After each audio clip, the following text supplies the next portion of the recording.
Sam Rodriguez stared at his daughter's college acceptance letter, knowing he'd never earn enough on the night shift to make her dreams come true.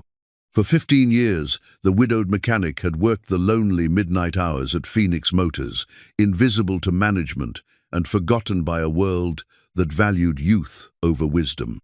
Then came the night that changed everything. The company's 2 million prototype engine seized up just hours before the biggest investor meeting in Phoenix Motors history. While executives panicked and engineers threw up their hands, Sam quietly approached the silent machine. In 10 minutes, he fixed what others couldn't solve in hours. But what the new CEO did when she witnessed his work would shock everyone on the factory floor. Could one moment of recognition really transform a man's entire life? Before we jump back in, tell us where you're tuning in from. And if this story touches you, make sure you're subscribed, because tomorrow I've saved something extra special for you. The alarm clock's harsh buzz cut through the pre-dawn darkness at 6:30 a.m., but Sam Rodriguez was already awake, staring at the water stain on his bedroom ceiling. He'd been counting the cracks in that stain for 3 years now, ever since Maria died and sleep became something that happened to other people. The faint sound of Elena practicing her saxophone drifted through the thin apartment walls. She always rose early to practice before school, just like her mother used to do.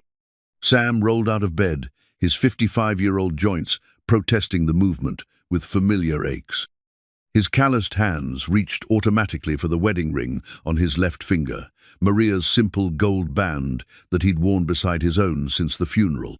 Some mornings he forgot she was gone for those first precious seconds, expecting to smell coffee brewing and hear her humming along to Elena's music. But the silence always reminded him. The small kitchen was exactly as he'd left it 12 hours ago, spotless, because there was no one else to clean up after. He started the coffee maker, an ancient machine that Maria had bought at a garage sale 15 years back, and began preparing Elena's breakfast. 2 pieces of whole wheat toast, scrambled eggs with just a touch of cheese, and fresh orange juice squeezed from the Valencia oranges that grew in the courtyard of their apartment complex. It was the same breakfast every morning, a routine that gave structure to their fractured world. "Morning, Dad." Elena appeared in the doorway, her long black hair still damp from the shower, carrying her saxophone case and backpack. At 17, she was the perfect blend of her parents Maria's graceful features and musical talent, combined with Sam's steady determination and dark eyes. She'd grown 3 inches in the past year, and Sam sometimes caught glimpses of the woman she was becoming, brilliant and passionate and destined for things far beyond the boundaries of their small Phoenix neighborhood. "Morning, mija. Sleep okay?" Sam slid the plate across the small table, noting the shadows under her eyes. Elena had been staying up late with college applications, scholarship essays, and the part-time job at the music store that helped cover her lesson expenses. "Better than you, I think." She sat down and took a grateful sip of orange juice. "I heard you moving around at 3 a.m. again." Sam poured his coffee into the chipped mug that read, "World's Greatest Dad, a Father's Day gift from Elena when she was 8. Just thinking, the Hendersons upstairs got a new baby. Little thing cries every few hours." Elena gave him a look that said she wasn't buying the excuse, but she didn't push. They'd learned to navigate around each other's pain carefully, like dancers who knew each other's steps by heart. "I got something yesterday," Elena said quietly, reaching into her backpack. She pulled out a thick envelope with the Arizona State University logo embossed in maroon and gold. "I was going to wait, but I can't keep it to myself anymore." Sam's coffee mug froze halfway to his lips. They'd talked about college applications, had filled out the financial aid forms together, but seeing the actual letter made everything real in a way that stole his breath. "Open it," he whispered. Elena's hands trembled slightly as she tore the envelope. Her eyes scanned the letter once, twice, and then a smile broke across her face like sunrise. "I got in, Dad. Full academic consideration for the jazz performance program. They want me." The pride that swelled in Sam's chest was immediately followed by a crushing weight of reality. He knew exactly what full academic consideration meant. It was University speak for "you're smart enough, but can you pay?" The jazz program at ASU was prestigious, competitive, and expensive. Even with financial aid, they'd need at least $15,000 a year for tuition, books, and living expenses. Sam made 32,000 a year on the night shift at Phoenix Motors. After rent, groceries, Elena's saxophone lessons, and the medical bills that still trickled in from Maria's final months, they had maybe $300 in savings. $300 toward a $15,000 dream. "That's incredible, Elena. I'm so proud of you." He meant every word, even as his mind raced through impossible calculations. Maybe he could pick up overtime shifts. Maybe they could take out loans. Maybe he could sell the truck, take the bus to work. Elena was watching his face, and her smile faltered. "Dad, I know it's expensive. I've been looking at community college programs too, and there's a really good music program at Phoenix College that—" "No." The word came out sharper than he intended. "No, Mija, you're not settling for community college because of money. We'll figure it out." But even as he said it, Sam felt the familiar weight of inadequacy settling on his shoulders. Maria had always been the dreamer, the one who believed everything would work out. She'd encouraged Elena's music from the time she could hold a plastic recorder, buying second-hand sheet music and saving for months to afford a decent saxophone. Sam was the practical one, the one who worried about rent and groceries and keeping the lights on. After Maria died, he'd tried to be both parents the dreamer and the worrier, the cheerleader and the disciplinarian. Most days he felt like he was failing at both jobs. Elena reached across the table and squeezed his hand. "We'll figure it out together, Dad. Maybe I can get more scholarships or work more hours at the music store. You concentrate on school and your music. Let me worry about the money." Sam stood up and kissed the top of her head, breathing in the scent of her shampoo. "I've got to get some sleep before work tonight. You need a ride to school?" "Marcus is picking me up. We're practicing for the spring concert during lunch." Elena gathered her dishes and rinsed them in the sink, another piece of their morning routine. "Dad, thank you for everything. Mom would be proud of both of us." After Elena left for school, Sam tried to sleep, but the college letter seemed to glow from where she'd left it on the kitchen counter. He found himself calculating and recalculating, trying to make the numbers work. Even if he picked up every available overtime shift, even if he took a second job during the day, the math was unforgiving. The truth was that Sam Rodriguez had been invisible for 15 years, and invisible men didn't get raises or promotions or second chances. They got older and more tired, and eventually got replaced by younger workers who didn't require health insurance or vacation time. Phoenix Motors had been bleeding money for the past 3 years, ever since the Korean automakers had started undercutting their prices. The company that had once employed 4,000 workers now limped along with barely 1,500, and rumors of layoffs circulated constantly through the factory floor. The older workersmen like Sam, who remembered when Phoenix Motors made the best engines in the Southwest, they were the most vulnerable. Too expensive to keep, too young to retire, too old to start over somewhere else. The night shift was where dreams went to die, Sam thought as he finally drifted off to sleep. It was where men like him kept the machines running, while the important people slept soundly in their suburban homes, never thinking about the invisible hands that made their success possible. But tonight would be different. Tonight, the invisible man would be seen. At 10:30 p.m., Sam arrived at Phoenix Motors for another midnight shift. The factory sprawled across 12 acres of industrial Phoenix, a maze of corrugated metal buildings and smokestacks that had been belching steam and ambition since 1962. In the old days, the parking lot would have been full of American-made trucks and sedans. Now, it was half empty, dotted with older vehicles held together by hope and determination. Sam parked his 15-year-old Ford pickup next to Jerry Williamson's even older Chevy. Jerry was 62, a machinist who'd worked at Phoenix Motors for 38 years. He'd trained half the day shift supervisors, but they treated him like a relic now, someone who didn't understand computer-controlled machinery or just-in-time manufacturing principles. Evening, Sam. Jerry emerged from his truck with a thermos of coffee and a lunch pail that his wife had packed with the same care she'd shown for 4 decades. You hear about the big meeting tomorrow. What meeting? Board of directors flying in from Detroit, bringing some investors who might buy the whole operation. Jerry's weathered face was grim. Word is they're looking to modernize everything. Probably means more layoffs. Sam felt his stomach tighten. Layoffs meant the most expendable workers would go first. The older ones, the night shift, the men whose skills couldn't be easily quantified on a spreadsheet. They walked through the employee entrance together, past the bulletin board covered with safety reminders and productivity charts.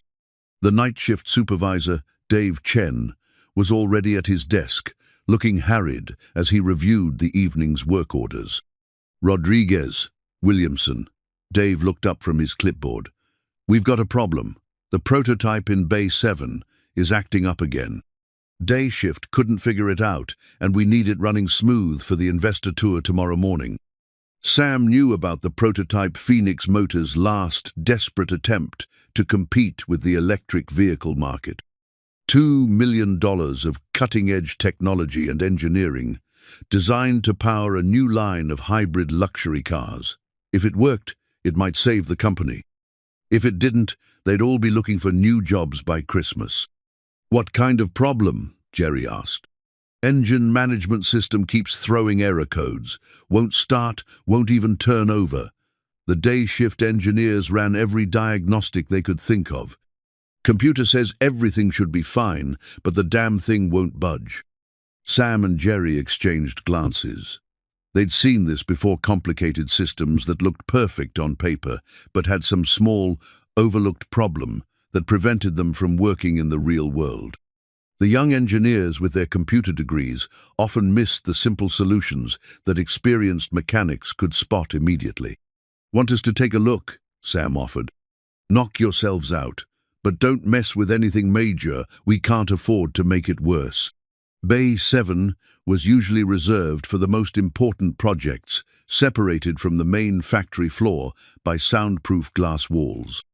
The prototype sat under bright fluorescent lights like a mechanical patient in an operating room. It was beautiful. Sam had to admit sleek silver body panels surrounding an engine that looked more like a sculpture than a machine. Hybrid electric and gasoline systems integrated so seamlessly that it was hard to tell where one ended and the other began. 3-day shift engineers stood around the prototype, looking frustrated and defeated. They'd been there since 6 a.m., running diagnostic after diagnostic, replacing components that the computer said might be faulty. Nothing had worked. Any luck? Jerry asked. Tom Phillips, the lead engineer, shook his head. It's like the engine management system is in some kind of loop. Everything tests fine individually, but when we try to start the integrated system, it just dies. No error messages, no feedback. It's like the computer can't see the engine at all. Sam walked slowly around the prototype, his experienced eyes taking in details that the computer diagnostics might miss. The engine was a masterpiece of modern engineering, but it was still an engine: pistons and cylinders and fuel lines and electrical connections, just more sophisticated than the ones he'd been working on for 30 years. Mind if I listen to it? Sam asked. Tom shrugged. Be my guest. We've tried everything else. Sam leaned over the engine compartment and had Tom attempt to start the prototype.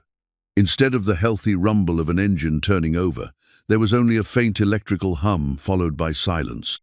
But in that silence, Sam heard something the others had missed: a tiny clicking sound, almost inaudible, coming from somewhere deep in the engine compartment. Try it again, Sam said, closing his eyes and focusing entirely on the sound.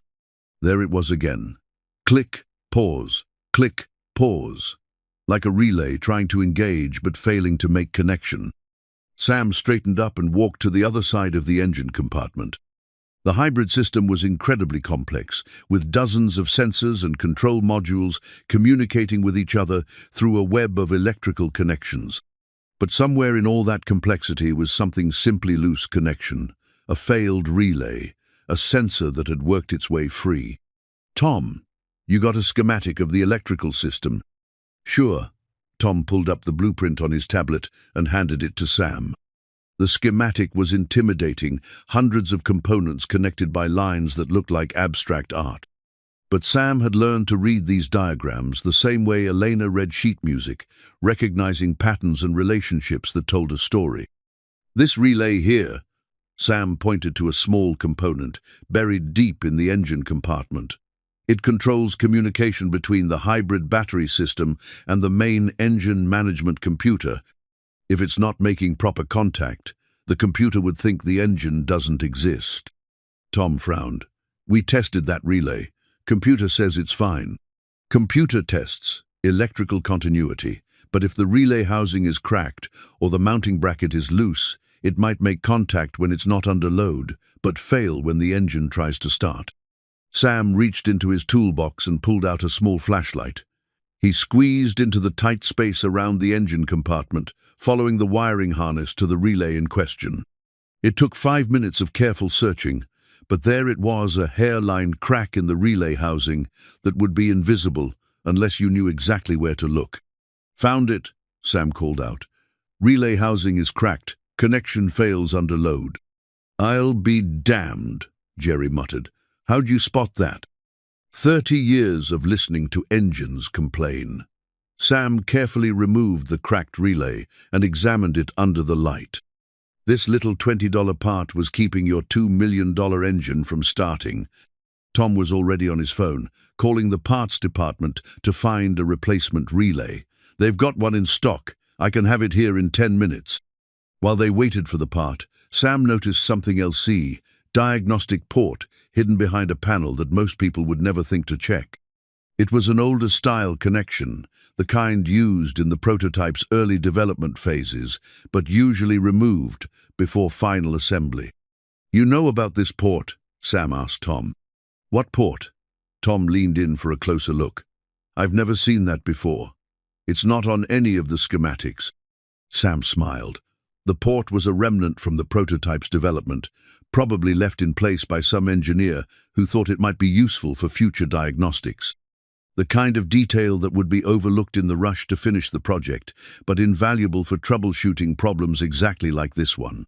If we connect to this port, we can probably get real-time data from the engine management system instead of relying on the standard diagnostic interface. Might help us catch problems before they shut down the whole system.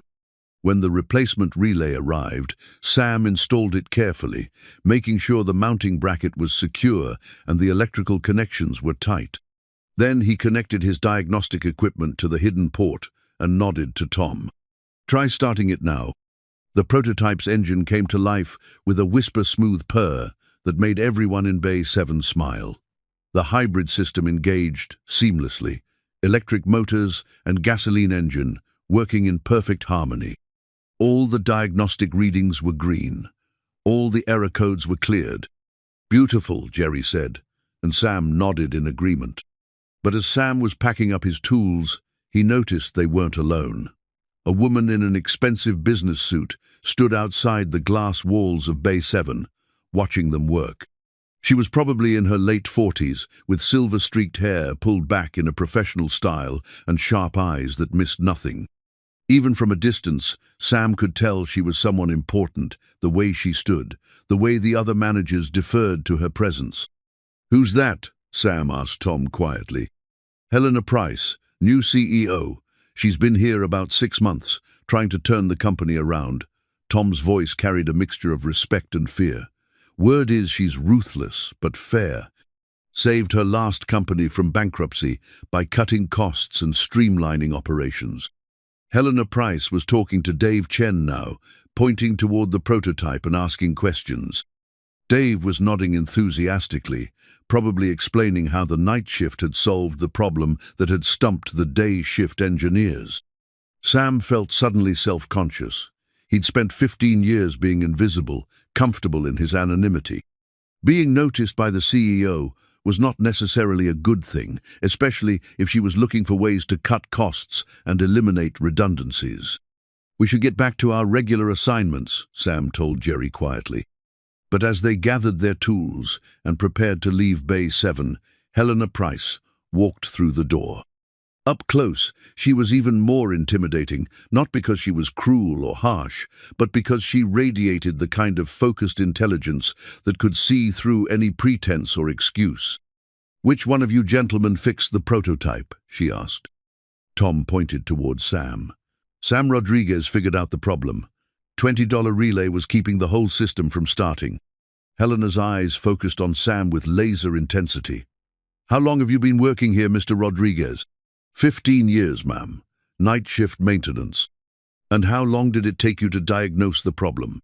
Sam felt every eye in Bay 7 watching him. Maybe 10 minutes to find the actual problem. Another 5 to locate the diagnostic port. "The diagnostic port that's not on any of our schematics?" "Yes, ma'am. Left over from development, I think. Might be useful for future troubleshooting." Helena was quiet for a long moment, studying Sam with an expression he couldn't read. Finally, she nodded to herself, as if she'd made some internal decision. "Mr. Rodriguez, I'd like to speak with you privately. Tomorrow today. Actual at 2 p.m. in my office. We have some things to discuss." After Helena left, the other engineers gathered around Sam, full of questions and speculation. But Sam felt a cold knot of anxiety forming in his stomach. In his experience, when the CEO wanted to speak with a night shift maintenance worker privately, it was rarely good news. "What do you think she wants?" Jerry asked as they walked back to their regular assignments. "Probably to make sure I understand my place," Sam replied. "CEOs don't like it when the hired help shows up the engineering department." But even as he said it, Sam couldn't shake the memory of how Helena Price had looked at him not like a maintenance worker who'd overstepped his bounds, but like someone who'd just solved a problem that everyone else had missed. For the first time in 15 years, Sam Rodriguez had been truly seen. Whether that was a blessing or a curse, he'd find out in a few hours. The storm hit Phoenix just after midnight, unusual for October, but fierce enough to rattle the factory's metal walls and send sheets of rain across the parking lot. Sam had been working on a routine maintenance check when the lights flickered and the main power grid shifted to backup generators. These kinds of electrical disturbances always made the sophisticated machinery nervous, and tonight would prove no exception. He was torquing bolts on a transmission housing when the alarm started a sharp, insistent beeping that meant something had gone seriously wrong in Bay 7. Sam dropped his tools and ran toward the sound, Jerry close behind him. They found Tom Phillips and 2 other day shift engineers standing around the prototype, their faces pale in the harsh fluorescent lighting. "What happened?" Sam asked. "Power surge from the storm," Tom said, his voice tight with panic. "The prototype was running fine after your repair, but when the lightning hit, something in the electrical system overloaded. Now it won't start at all, won't even acknowledge that we're trying to communicate with it." Sam looked at the diagnostic screens surrounding the prototype. Instead of the neat rows of data he'd seen earlier, there was nothing but error messages and system failures. The engine management computer had gone completely dark, as if someone had erased its memory. "How bad is it?" Jerry asked. "Bad." Tom ran his hands through his hair. "The board meeting is at 8 a.m. Helena Price is supposed to demonstrate this prototype to investors who are considering buying the whole company. If we can't get it running..." He didn't need to finish the sentence. Everyone in the factory knew that Phoenix Motors was hanging by a thread. The prototype represented their last chance to prove they could compete in the modern automotive market. Without it, the investors would walk away and the company would be liquidated by Christmas. "Have you called the engineering team?" Sam asked. "They're on their way, should be here within the hour." But Tom's expression suggested he didn't have much faith in their ability to solve the problem quickly. Sam approached the prototype cautiously, like a doctor examining a patient who'd just suffered a stroke. The external systems all appeared normal, no visible damage, no burned components, no obvious signs of electrical failure. But when he tried to access the engine management system through the standard diagnostic port, he got nothing but digital silence. "The hidden port," Sam said suddenly. "The one we used earlier, is it still functional?" Tom pulled out his diagnostic equipment and connected it to the concealed port Sam had discovered. For a moment, There was nothing but static on the screen. Then, slowly, lines of code began scrolling past not the clean, organized data they'd seen before, but fragments of corrupted information, like pieces of a shattered mirror. "The system's still there," Sam said, studying the readout, "but the power surge scrambled the engine management software. It's like the computer forgot how to talk to the engine." Jerry whistled low. "Can you fix scrambled software?" "Not me. That's way beyond my skill level." Sam looked at Tom. "How long would it take your team to rebuild the engine management program from scratch?" "Days, maybe weeks. We'd have to start from the original development code and rebuild every calibration, every sensor mapping, every operational parameter." Tom's voice was hollow. "We don't have days. We have 6 hours." The situation was becoming clear to everyone in Bay 7. Phoenix Motor's last hope was sitting dead in the water, killed by a random lightning strike at the worst possible moment. In 6 hours, Helena Price would have to face a room full of investors and admit that the company's revolutionary prototype was nothing more than an expensive piece of sculpture. Sam walked around the prototype again, his mind racing through possibilities. The hardware was intact, was sure of that. The problem was purely software, a matter of the engine management computer not knowing how to communicate with the physical systems it was supposed to control. "Tom, do you have the original calibration data, the baseline settings from when the prototype was first assembled?" "Somewhere in the development files, sure, but without the engine management software to interpret it." "What if we bypass the engine management computer entirely?" Sam interrupted.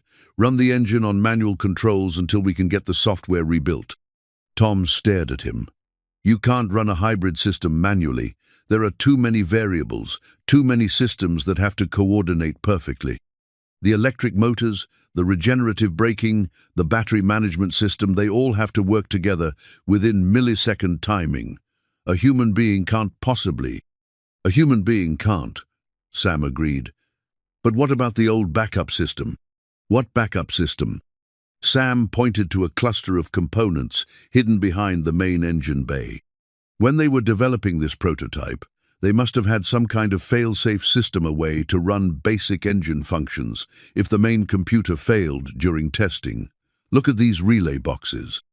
They're not connected to anything now, but I bet they used to control basic engine operations." Tom pulled up the original development schematics on his tablet, scrolling through dozens of technical drawings. "You're right.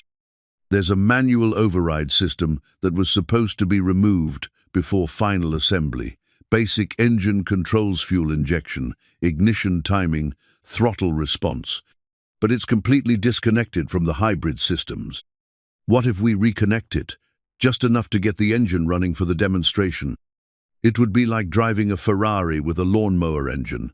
None of the advanced features would work, no hybrid efficiency, no regenerative braking, no computer-optimized performance.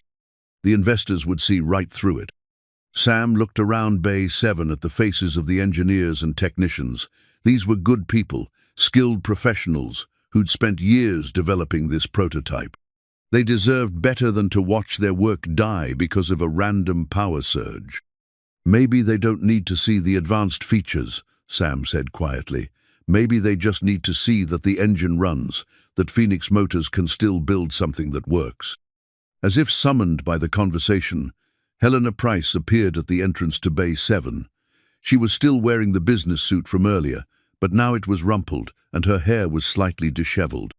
She'd obviously been awakened by the crisis and rushed back to the factory. "Status report," she said without preamble. Tom explained the situation as concisely as possible: the power surge, the corrupted software, the impossibility of rebuilding the engine management system before the investor meeting. Helena listened without interruption, her face growing more grim with each detail. "Options?" she asked when Tom finished. "We could postpone the meeting, give ourselves a few weeks to rebuild the software properly. The investors fly back to Tokyo tomorrow afternoon. This is our only chance." Helena's voice was flat, controlled. "What else?" Tom glanced at Sam, clearly reluctant to suggest something that might make the situation worse. "Sam thinks we might be able to bypass the engine management system, Run the prototype on manual controls. Helena's sharp eyes focused on Sam. Explain. Sam took a deep breath. The prototype has a backup system that was never removed from development. Basic engine controls that could let us start and run the motor without the main computer. It wouldn't have any of the advanced features, but it would prove that the fundamental engineering is sound. How long would this take? A few hours, maybe until dawn if we run into complications. Helena was quiet for a long moment, weighing options that all seemed to lead to failure. Finally, she nodded. Do it. I'll handle the investors' expectations. Tell them we're demonstrating the core engine technology rather than the complete hybrid system. As Helena left to make phone calls and adjust the morning's presentation, Sam and the engineering team began the delicate process of reconnecting the prototype's backup systems. It was like performing surgery on a patient who couldn't be anesthetized. Every connection had to be perfect, every wire had to be routed exactly right, or the entire engine could suffer permanent damage. The hidden diagnostic port became their lifeline, providing real-time feedback as they slowly brought the backup systems online. Jerry proved invaluable, his decades of experience with older mechanical systems complementing the engineer's knowledge of modern electronics. Fuel injection system is responding, Tom reported as dawn approached. Ignition timing looks good. Battery connections are stable. Sam wiped sweat from his forehead. They'd been working for 5 hours straight, fueled by coffee and determination.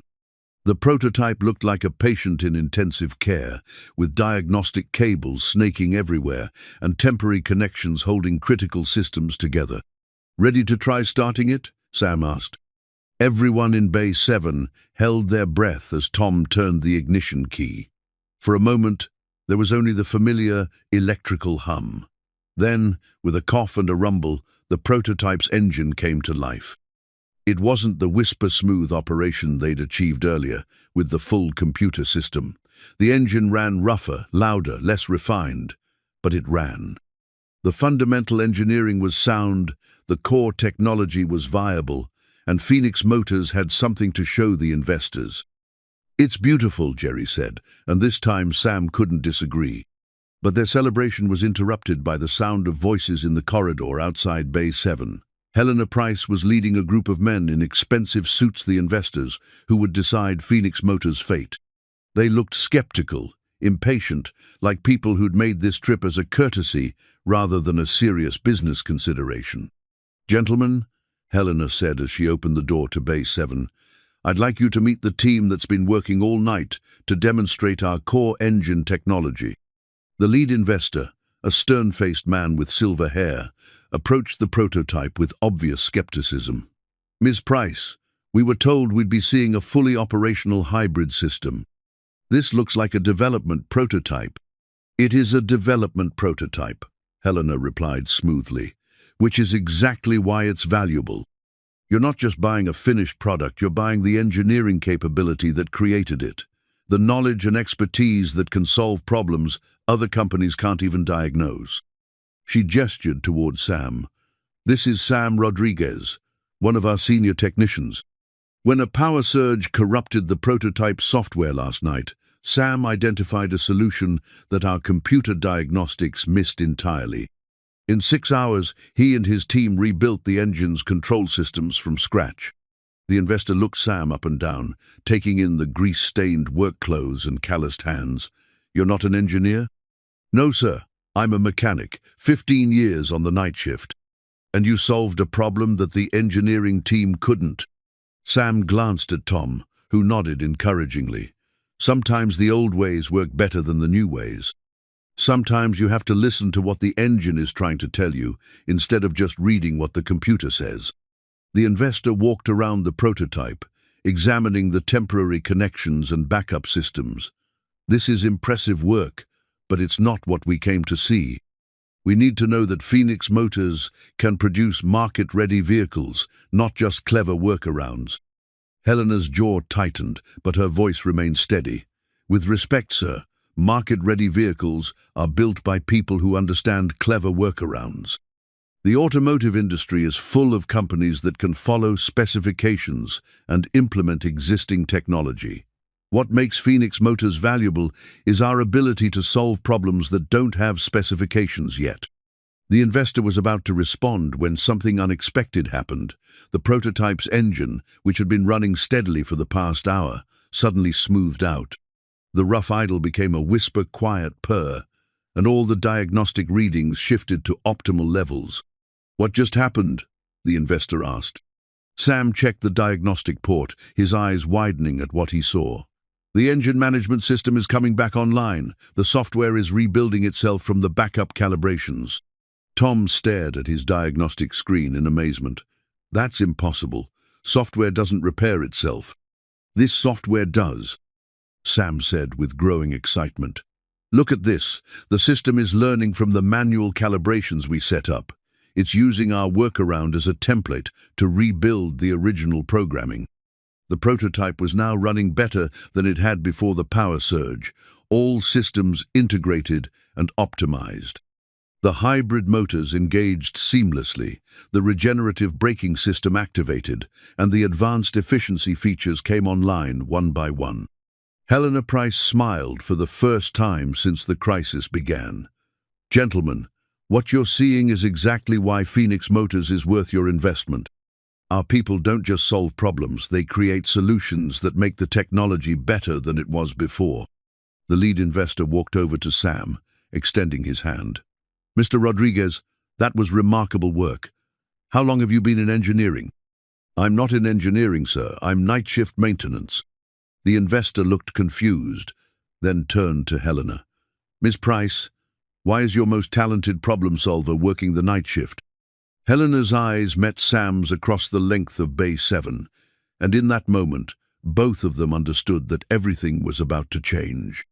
The invisible man had been seen, and there was no going back to the shadows. "That," Helena said quietly, "is an excellent question."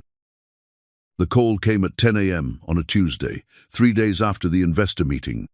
Sam had been asleep for exactly 4 hours when his phone rang, jarring him from dreams of Elena's college acceptance letter and the sound of engines purring to life.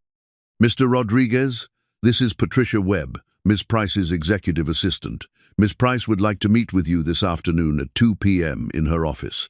Will that work with your schedule?" Sam sat up in bed, instantly awake. "Yes, ma'am. I'll be there." "Excellent. The executive offices are on the 4th floor of the administration building. Security will have a visitor's badge waiting for you." After hanging up, Sam sat on the edge of his bed, staring at Maria's wedding ring on his finger. In 15 years at Phoenix Motors, he'd never been above the 2nd floor. The executive offices were foreign territory, a world of polished marble and expensive furniture where decisions were made that affected thousands of lives. He showered carefully, put on his best shirta blue Oxford that Elena had given him for Father's Day and drove to the factory an hour early. The administration building looked different in daylight, imposing and corporate, rather than the familiar industrial landscape he knew from the night shift. Helena Price's office occupied a corner of the 4th floor, with floor-to-ceiling windows that offered a panoramic view of the factory complex below. Sam could see Bay 7 from here, where the prototype sat like a mechanical monument to the previous night's crisis and triumph. Helena stood behind her desk when Sam entered, wearing a charcoal business suit that probably cost more than Sam made in a month. But her expression was warm, almost relieved, as if she'd been looking forward to this conversation. "Mr. Rodriguez, thank you for coming. Please, sit down." The chairs in front of Helena's desk were leather, the kind that probably adjusted to 12 different positions and cost more than Sam's truck. He sat carefully, acutely aware of the contrast between his work clothes and the executive surroundings. "I'll get straight to the point," Helena said, settling into her own chair.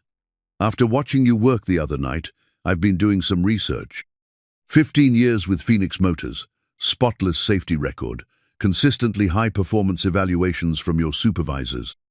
More importantly, 3 different times you've solved critical problems that stumped our engineering teams." Sam shifted uncomfortably. "I just listened to what the machines are trying to tell me, ma'am." "That's exactly what I'm talking about," Helena leaned forward, her eyes intense. Do you know what those investors said after they left Bay 7? No, ma'am. They said Phoenix Motors' greatest asset isn't our equipment or our patents or our market position. It's our institutional knowledge, the expertise that can't be programmed into a computer or learned from a textbook.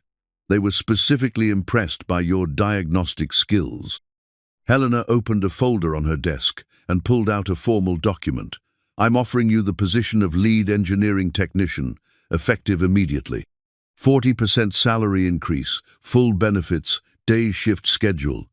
You'd be working directly with our development teams, helping bridge the gap between theoretical engineering and practical application. Sam stared at the document, a formal job offer letter with numbers that made his head spin. $45,000 a year, plus performance bonuses, plus health insurance that would actually cover Elena's medical expenses if she ever needed them. It was more money than he'd ever imagined making, enough to pay for Elena's college education without taking on crushing debt. Sam's voice caught. Ma'am, I don't know what to say. Say yes, Helena smiled. You've earned this, Mr. Rodriguez, more than earned it. But even as the opportunity settled into Sam's mind, another thought was taking shape, the night shift crew. Jerry, who trained half the supervisors in the factory but was being treated like an obsolete machine. Marcus Williams, 58 years old, with encyclopedic knowledge of hydraulic systems, counting down the days until his pension kicked in because he knew layoffs were coming. David Chen, the shift supervisor who'd been passed over for promotion 5 times because he didn't have a college degree. Miss Price, can I ask you something? Of course. What happens to the night shift when I leave? Jerry Williamson has been here 38 years. He knows more about precision machining than most of the day shift engineers. Marcus Williams can diagnose hydraulic problems just by listening to them.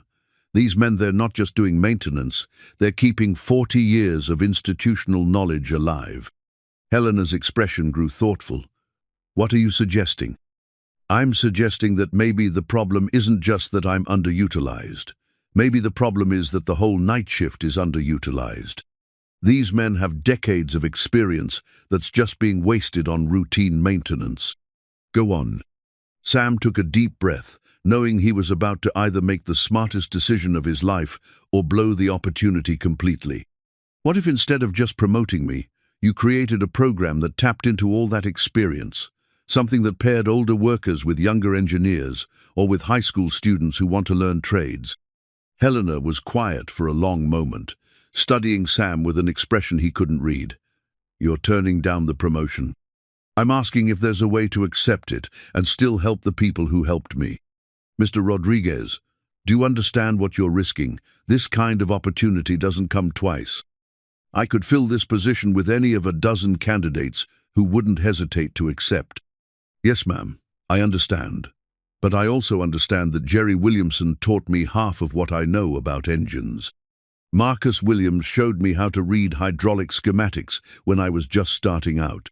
If I take this promotion and leave them behind, I'm not just abandoning my crew, I'm abandoning the values that made me good at this job in the first place. Helena stood up and walked to the window, looking down at the factory floor below. You know, when I took this job 6 months ago, everyone told me that Phoenix Motors' biggest problem was outdated equipment and inefficient processes. But after watching you work the other night, I'm beginning to think our biggest problem is that we don't recognize the assets we already have. She turned back to Sam. Tell me more about this program you're envisioning. For the next hour, Sam outlined his ideas. A mentorship program that paired experienced workers with young people wanting to learn trades. Skills-sharing sessions where night shift veterans could teach their knowledge to day shift engineers. An apprenticeship system that gave high school graduates an alternative to expensive college programs while preserving decades of institutional knowledge.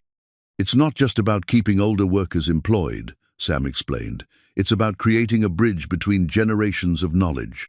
The young engineers know the latest technology, but they don't necessarily understand how that technology behaves in the real world. The older workers understand real-world applications, but they might not be familiar with the newest innovations. Put them together, and you get solutions that neither group could develop alone. Helena listened intently, occasionally asking questions about implementation details and cost projections. Sam found himself drawing on 15 years of observing how the factory actually worked versus how management thought it worked. This would require a significant investment, Helena said finally. Training facilities, equipment, administrative overhead. The board would need to see a clear return on investment. The return is problem-solving capability, Sam replied. How much did that corrupted software cost us in potential lost sales? How much do we spend on outside consultants when our own people could solve the problems if they were just given the chance? Helena returned to her desk and made several notes on a legal pad. I'm intrigued by your proposal, Mr. Rodriguez, but I need something more concrete than a philosophical argument. If I'm going to ask the board to fund a program like this, I need data, projections, a detailed implementation plan. How long do I have? 2 weeks. And Sam, Helena's use of his first name, caught his attention. I'm still offering you the lead engineering technician position, regardless of whether this apprenticeship program moves forward. Don't sacrifice your family's future for an uncertain experiment. Sam stood up, the job offer letter still in his hands. Can I take a few days to think about it? Of course, but don't think too long. As I mentioned, opportunities like this don't wait indefinitely. That evening, Sam sat at his kitchen table with Elena, explaining the offer and the choice he was facing. Elena listened quietly, occasionally asking questions, her expression growing more thoughtful as she understood the implications. Dad, this is incredible. $45,000 a year, that's enough for my college tuition and more. You could even move us out of this apartment, maybe get something with a backyard. But, Sam could hear the hesitation in her voice. But you're not going to take it, are you? Not the way they're offering it. Sam looked at his daughter, amazed once again by her insight. How do you know? Because you're Mum's husband and my father. You don't leave people behind when you have a chance to help them. Elena reached across the table and squeezed his hand. What are you thinking of proposing instead? Sam spent the next hour explaining his ideas for the apprenticeship program, watching Elena's face light up with understanding and excitement. Dad, this is brilliant. You're not just thinking about getting promoted, you're thinking about changing how the whole company works. Mom would be so proud. You think so? I know so. She always said the best solutions are the ones that help everyone, not just yourself. Elena paused, then smiled. Besides, I've been thinking about something myself. What if I didn't go to the expensive conservatory program? What if I looked into the community college music program and worked part-time to help with expenses? Elena, no. We've talked about this. Hear me out. If your apprenticeship program works, there might be opportunities for me to be involved, teaching younger students, helping with program coordination. I could still pursue music, but maybe in a way that also helps other people achieve their dreams. Sam stared at his daughter, recognizing Maria's generous spirit and practical wisdom in Elena's words. You'd really be willing to change your college plans? Dad, you taught me that the best dreams are the ones that include other people. If we can help Jerry and Marcus and all those other workers while still making sure I get a good education, isn't that better than just looking out for ourselves? That night, Sam called Jerry to ask if he'd be interested in helping develop a proposal for the apprenticeship program. Jerry's response was immediate and enthusiastic. Sam, I've been hoping for something like this for years. I've got so much knowledge in my head, and when I retire, it's all going to disappear unless someone writes it down or passes it on. Over the next week, Sam spent his days researching successful apprenticeship programs, his evenings developing curriculum ideas, and his night shifts talking to other workers about their skills and interests. The response was overwhelming, not just from the older workers who saw a chance to share their knowledge, but from younger employees who wanted to learn from experienced mentors. Marcus Williams, the hydraulics expert, volunteered to develop a training program for fluid power systems. David Chen offered to teach project management skills he'd learned from decades of coordinating shift work. Even some of the day shift engineers expressed interest in learning practical applications from night shift veterans. But the most surprising support came from an unexpected source, Helena Price's 17-year-old daughter, Sophia, who visited the factory one afternoon and immediately grasped the program's potential. "Ms. Rodriguez," she said, having insisted on the formal address despite being younger than Elena, "this apprenticeship program could be a model for other companies. Have you considered documenting the process so it could be replicated elsewhere?" Sam hadn't considered that possibility, but Sophia's suggestion opened up an entirely new dimension to the proposal. If Phoenix Motors could develop a successful apprenticeship program, they could license the methodology to other manufacturers, creating a new revenue stream while solving industry-wide problems. By the end of the 2 weeks, Sam had a 30-page proposal that outlined not just the apprenticeship program, but a comprehensive approach to knowledge transfer and workforce development. The document was professional, detailed, and ambitious, far beyond anything he'd ever attempted before. But as he prepared to present his alternative to Helena Price, Sam couldn't shake the feeling that he was gambling his family's future on an untested idea. The safe choice was to take the promotion, secure Elena's education, and let someone else worry about the night shift workers who were facing layoffs. The question was whether Sam Rodriguez had the courage to choose the harder path, knowing that failure would mean losing everything he'd worked 15 years to achieve. The answer would come tomorrow, in Helena Price's office, when Sam would either transform his life or throw away the best opportunity he'd ever been offered.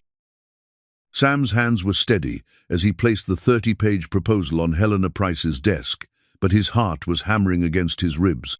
2 weeks of research, planning, and soul-searching had led to this moment, the decision that would either transform Phoenix Motors or end his career in spectacular failure.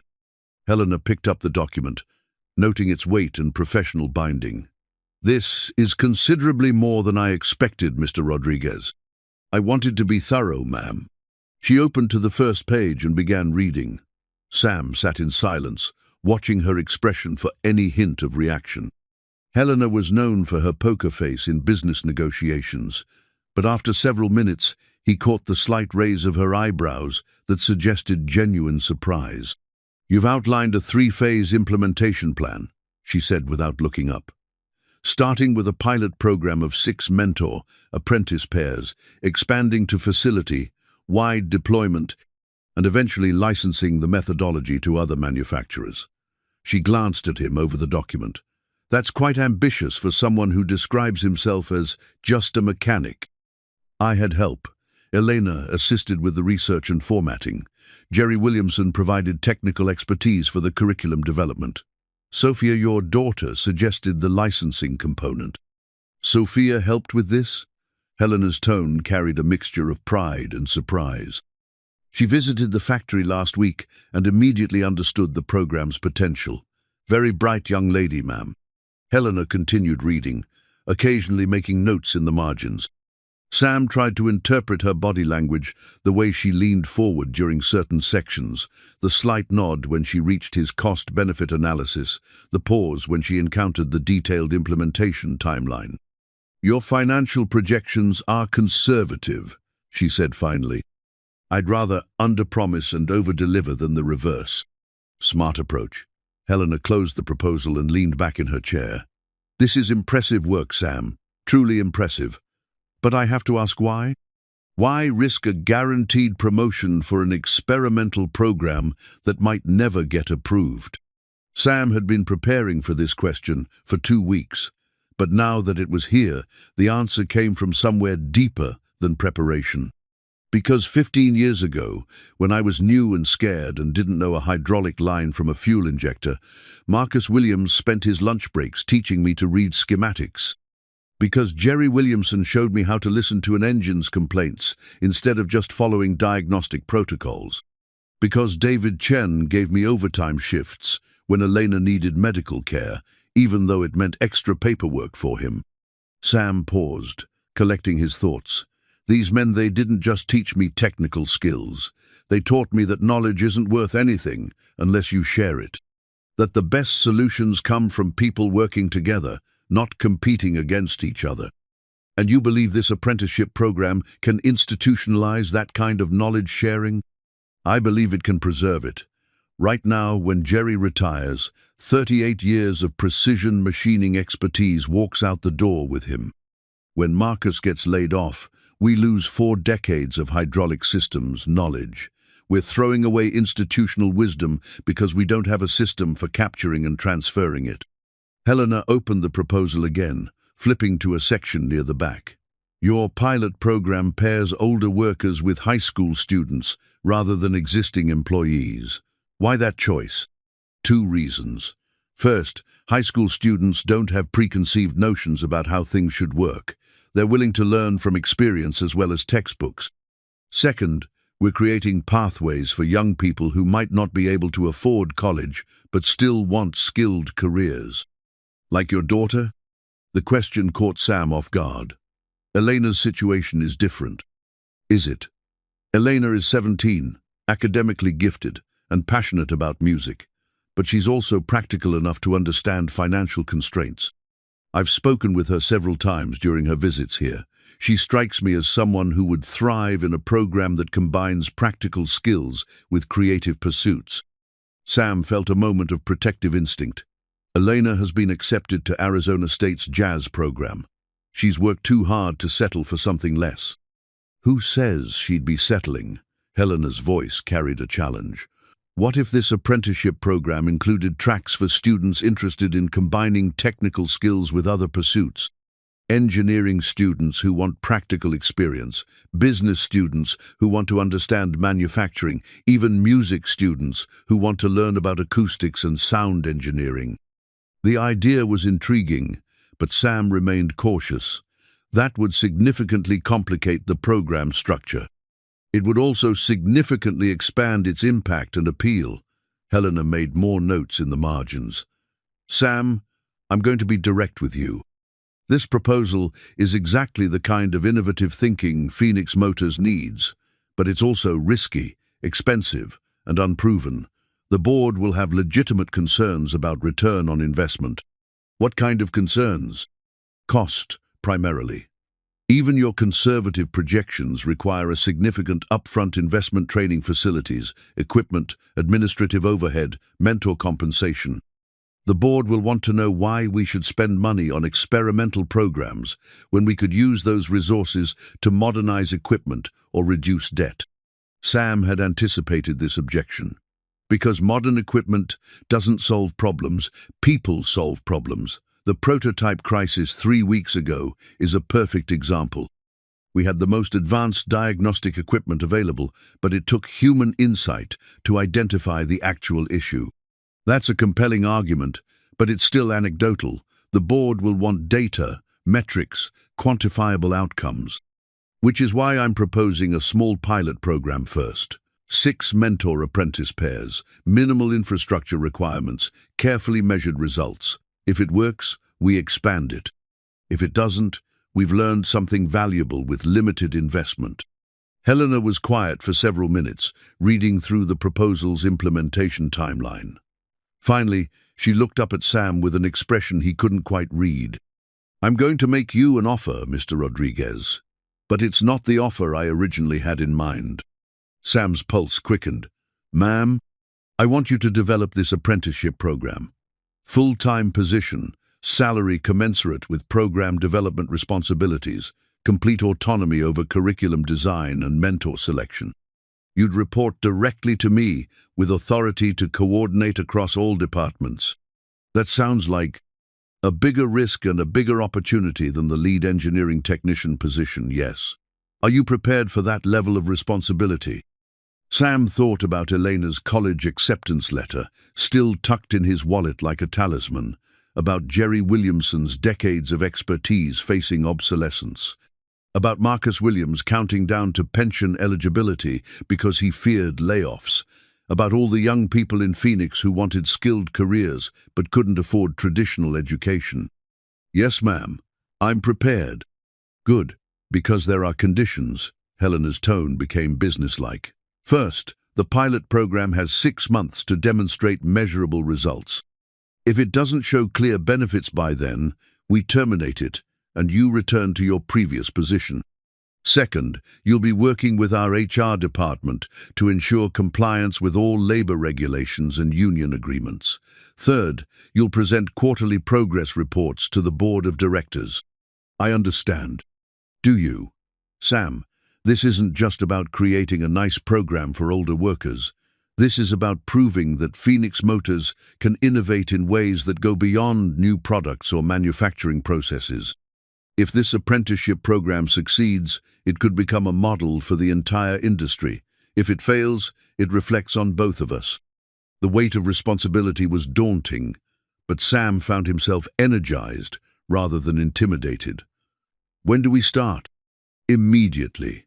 I'm calling an all-hands meeting for tomorrow morning to announce the program and solicit applications for both mentors and apprentices. I want you there to explain the vision and answer questions. As Sam prepared to leave Helena's office, she called his name one more time. Sam, about Elena's college plans. Has she considered applying for our new educational partnership program? What partnership program? Helena smiled. The one we're going to create as part of this apprenticeship initiative. Partnerships with local colleges and universities that allow students to combine traditional academics with practical experience. Elena could pursue her music degree while also learning sound engineering, acoustics, or business management, full tuition assistance for program participants. Sam stared at Helena, understanding that she'd been thinking several steps ahead throughout their entire conversation. You planned this all along. I planned to help talented people achieve their potential while solving business problems. The details were negotiable. Helena extended her hand. Welcome to your new career, Mr. Rodriguez. I hope you're ready to change how this company thinks about its most valuable asset. That evening, Sam sat with Elena at their kitchen table. The apprenticeship program contract spread between them, alongside her college acceptance letter. Both documents represented futures, one certain but limited, the other uncertain but expansive. So I could study music and learn sound engineering at the same time? Elena asked, tracing the partnership program details with her finger. If the program gets approved and the partnerships get established, yes. But Elena, there are no guarantees. This could all fall apart in 6 months. Elena was quiet for a moment, studying both documents. Dad, do you remember what Mom used to say about taking risks? That the biggest risk is not taking any risks at all. She also used to say that the best opportunities are the ones that help other people while helping yourself. Elena looked up at Sam with Maria's determined expression. I want to be part of this program, not just as a participant, but as someone who helps make it work. You'd be willing to give up Arizona State. I'd be willing to defer Arizona State to help create something that could help dozens of other students. If this apprenticeship program works, it could change how people think about education and careers. That's worth postponing my own plans for. That night, Sam called Jerry Williamson and Marcus Williams to share the news. Both men were eager to participate as mentors, and both had specific ideas about young people they wanted to work with. You know what this means, don't you? Jerry said over the phone. This means everything we've learned over the past 30+ years doesn't die with us. It gets passed on to people who'll use it to solve problems we haven't even thought of yet. Marcus was more direct. Sam, you just gave us all a second chance. A chance to matter again, to contribute something beyond just keeping the lights on. I don't know how to thank you for that. As Sam hung up the phone, he realized that his handwritten proposal had become something much larger than he'd originally envisioned. It wasn't just about preserving institutional knowledge or creating job opportunities for young people. It was about proving that experience and wisdom had value in a world that increasingly favored youth and innovation over depth and understanding. The apprenticeship program would either validate that belief or prove it naive. Either way, Sam Rodriguez was about to find out what happened when an invisible man stepped fully into the light and tried to change the world around him. The pilot program would begin in 2 weeks, with 6 carefully selected mentor-apprentice pairs. Among them would be Jerry Williamson and Carlos Mendoza, a 17-year-old whose family had immigrated from Guatemala and who showed exceptional aptitude for precision work. Marcus Williams would be paired with Elena Rodriguez, creating a dynamic that would test the program's flexibility and Sam's ability to balance personal and professional responsibilities. But all of that was still in the future. Tonight, Sam Rodriguez fell asleep for the first time in months without worrying about Elena's college expenses or his own job security. Tomorrow would bring new challenges, but tonight he could rest in the knowledge that he'd chosen the harder path and that sometimes the harder path was the only one worth taking. 6 months into the apprenticeship program, Sam's makeshift office in the converted storage room had become the unofficial heart of Phoenix Motor's most ambitious experiment. The walls were covered with progress charts, curriculum outlines, and photos of mentor-apprentice pairs working together on various projects. What had started as a leap of faith was beginning to show tangible results, though not without significant growing pains. The morning sun streamed through the small window as Sam reviewed the latest progress reports. Jerry Williamson and Carlos Mendoza had exceeded every expectation. The 17-year-old immigrant had absorbed Jerry's precision machining knowledge with an enthusiasm that reminded Sam of his own early days at the factory. Carlos had already identified and corrected 3 inefficiencies in the production line, saving the company an estimated $8,000 in wasted materials. Marcus Williams's partnership with Elena had proven more complex. Elena brought a musician's ear for mechanical rhythms and patterns, often detecting problems in hydraulic systems by sound alone. But the arrangement created uncomfortable dynamics for Sam, who found himself struggling to maintain professional objectivity when his daughter was involved. "Dad, you're hovering again," Elena said, appearing in his office doorway with a hydraulic component in her hands. She was wearing safety glasses and work gloves, her hair pulled back in a practical ponytail that made her look older than her 17 years. "I'm not hovering. I'm monitoring program progress." "You're hovering. Marcus sent me to show you this." Elena held up the componenta pressure regulator that controlled fluid flow in the factory's main hydraulic system. "We found micro-fractures in the housing that would have caused a complete system failure within the next few weeks." Sam examined the part, noting the hairline cracks that would be invisible to casual inspection. "How did you spot this?" "The sound was wrong. Not obvious, just a slight harmonic distortion when the system cycled. Marcus taught me to listen for frequency variations that indicate metal fatigue." This was exactly what Sam had hoped the program would accomplish: the transfer of intuitive knowledge that couldn't be captured in technical manuals. Marcus had developed his diagnostic ear over 40 years of working with hydraulic systems. Elena had absorbed that knowledge in 6 months and applied it with fresh perspective. "That's excellent work, Mija, both of you." "There's something else." Elena's expression grew serious. "Sophia Price visited the program yesterday. She wants to do a documentary about the apprenticeship for her senior project." Sam felt a familiar tightness in his chest. Sophia Price was Helena's 17-year-old daughter, brilliant and driven like her mother, but with a journalist's instinct for uncovering stories that made people uncomfortable. "What kind of documentary?" "She wants to follow several mentor-apprentice pairs through their daily work, interview them about their experiences, document the knowledge transfer process. She thinks it could help other companies understand how to implement similar programs." The idea was both exciting and terrifying.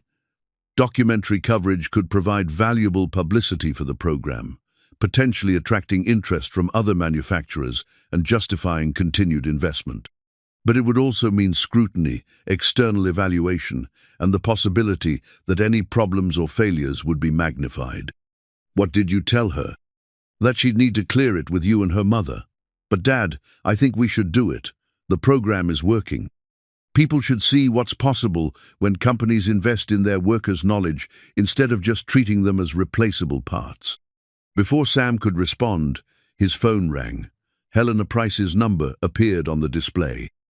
"Sam, I need to see you in my office immediately. We have a situation."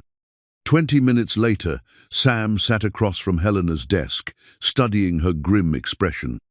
Spread before her were documents he recognized: efficiency reports, productivity analyses, and cost-benefit calculations. The board received the quarterly review of the apprenticeship program, Helena said without preamble. The results are mixed. Mixed how? Positive outcomes include the cost savings from Carlos's production line improvements and the early detection of potential equipment failures. The mentor feedback has been overwhelmingly positive, and apprentice retention is 100%. That sounds encouraging. It is, but there are concerns. Helena picked up one of the reports. The program is running 18% over budget due to equipment purchases and facility modifications. Administrative overhead is higher than projected because of the individualized attention each pair requires. And some board members question whether the knowledge being transferred is actually valuable or just obsolete practices being perpetuated. Sam felt his chest tighten. What kind of obsolete practices? Jerry Williamson's insistence on manual measurements for components that have automated quality control systems. Marcus Williams' preference for mechanical solutions over computerized alternatives. David Chen's emphasis on personal relationships over efficiency metrics. Those aren't obsolete practices, they're verification methods that catch problems the automated systems miss. I agree with you, Sam, but the board sees inefficiency. They see older workers teaching younger ones to distrust modern technology instead of embracing it. Helena stood up and walked to her window, looking down at the factory floor where apprentices and mentors were working side by side. There's something else. 3 of our competitors have approached board members about acquiring Phoenix Motors. The offers are substantial enough to provide excellent returns for investors and generous severance packages for employees. Are you considering selling? The board is considering it. If we sell, the apprenticeship program becomes irrelevant. The new owners would implement their own training systems and probably eliminate most of the current workforce. Sam stared at Helena, understanding the implications. How long do we have? The board meets next month to discuss the acquisition offers. If I can demonstrate clear, quantifiable benefits from the apprenticeship program, I might be able to argue for continued independence. If not, she shrugged. What would constitute clear, quantifiable benefits? Significant cost savings, measurable productivity improvements, or breakthrough innovations that justify the investment. Something that proves the program creates value that couldn't be achieved through conventional training methods. Sam's mind raced through possibilities. The program had achieved modest successes, but nothing dramatic enough to sway a board focused on quarterly profits. What if we accelerated the timeline? Instead of waiting for gradual improvements, what if we tackled a major challenge that demonstrated the program's potential? What kind of challenge? The efficiency problems in Building C day shift has been struggling with recurring equipment failures and production bottlenecks for months. What if we assigned mentor-apprentice teams to identify and solve those problems? Helena considered this. Building C has been a persistent headache. If the apprenticeship teams could significantly improve operations there, it would definitely get the board's attention. But it would also be a high-risk test. If we fail, it confirms the board's doubts about the program. Sam, at this point, playing it safe is the riskiest strategy we could choose. The program needs a decisive success to survive. That afternoon, Sam gathered the 6 mentor-apprentice pairs in the factory's small conference room. The group had developed a comfortable dynamic over the past 6 months.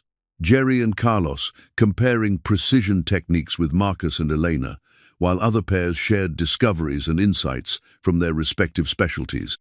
"We have an opportunity," Sam began, then corrected himself. "Actually, we have a challenge that's also an opportunity." He explained the situation with Building C, the board's concerns about the program, and the need for a dramatic demonstration of the apprenticeship model's value. The room was quiet as the implications sank in. "How long do we have?" Jerry asked. 4 weeks until the board meeting. Carlos whistled softly. Building C has been a problem area for over a year. Day shift engineers haven't been able to solve it with all their computer diagnostics and technical resources. Which is exactly why this could work, Elena said. We're not approaching it the same way they did. We're combining institutional knowledge with fresh perspectives. Marcus nodded slowly. The hydraulic systems in Building C are 20 years old. I installed half of them myself before computer controls were integrated. I know where the weak points are. And I've been tracking the electrical problems, added Sarah Mitchell, a 48-year-old electrician paired with 18-year-old Jessica Chen. The power distribution system wasn't designed for the current equipment load. Over the next hour, the group developed a comprehensive approach to diagnosing Building C's problems. Each mentor-apprentice pair would focus on their area of expertise: mechanical systems, hydraulics, electrical distribution, quality control, workflow optimization, and equipment maintenance. They would spend 2 weeks gathering data and developing solutions, then implement their recommendations during a coordinated shutdown weekend. This is ambitious, Sam warned. If we fail, the program probably gets terminated. Everyone understand the stakes? We understand, Jerry said, speaking for the group. We also understand that this is what the program was designed, for proving that experience and wisdom can solve problems that pure technology can't. As the meeting broke up, Elena approached Sam privately. Dad, I want to document this process. Sophia's documentary idea, what if we use it to record our attempt to solve Building C? Either way, it turns out, people should see what we tried to accomplish. Sam looked at his daughter, recognizing Maria's courage and determination in her expression. You're sure about this? I'm sure that if we're going to fail, we should fail trying to do something meaningful. And if we're going to succeed, people should understand how we did it. That evening, Sam called Helena to propose the documentary component. Her response surprised him. Sophia suggested the same thing this afternoon. She wants to create a complete record of the process interviews, technical explanations, problem-solving sessions, implementation challenges. Win or lose, it could be valuable for future training purposes. And if we lose, then at least we'll have an honest record of an ambitious attempt. Sometimes that's more valuable than cautious success. 3 days later, Sophia Price arrived at the factory with professional video equipment and a detailed plan for documenting the Building C project. At 17, she had her mother's focus and intelligence, but also a creative vision that transformed technical problem-solving into compelling storytelling. I want to show people something they don't usually see, she explained to the mentor, apprentice teams. The moment when experience meets innovation, when wisdom guides technology instead of being replaced by it. As the cameras began rolling, Sam realized that the apprenticeship program had evolved beyond his original vision. It was no longer just about preserving institutional knowledge or providing career opportunities for young people. It had become a test of whether human insight and technological capability could work together to solve problems that neither could address alone. The success or failure of that test would determine not just the program's future, but the future of Phoenix Motors itself. And in 4 weeks, Sam Rodriguez would learn whether his gamble on human potential would pay off or cost him everything he'd worked to build. But first, they had to solve the mystery of Building Car challenge that had stumped engineers, frustrated managers, and threatened to prove that some problems were simply too complex for any solution, no matter how innovative or well-intentioned. The corporate efficiency report arrived on a grey Thursday morning, delivered by courier to Helena's office with the kind of formal protocol that suggested bad news. Sam was reviewing Building C diagnostics when his phone buzzed with Helena's urgent summons. The document, waiting on her desk, was bound in corporate blue, emblazoned with the logo of Heartfelt, Associates Management Consultants, whose reputation for ruthless cost-cutting preceded them like a storm front. Helena's expression was carefully neutral, but Sam could read the tension in her shoulders. The board commissioned an independent evaluation of the apprenticeship program, she said without preamble. This is their report.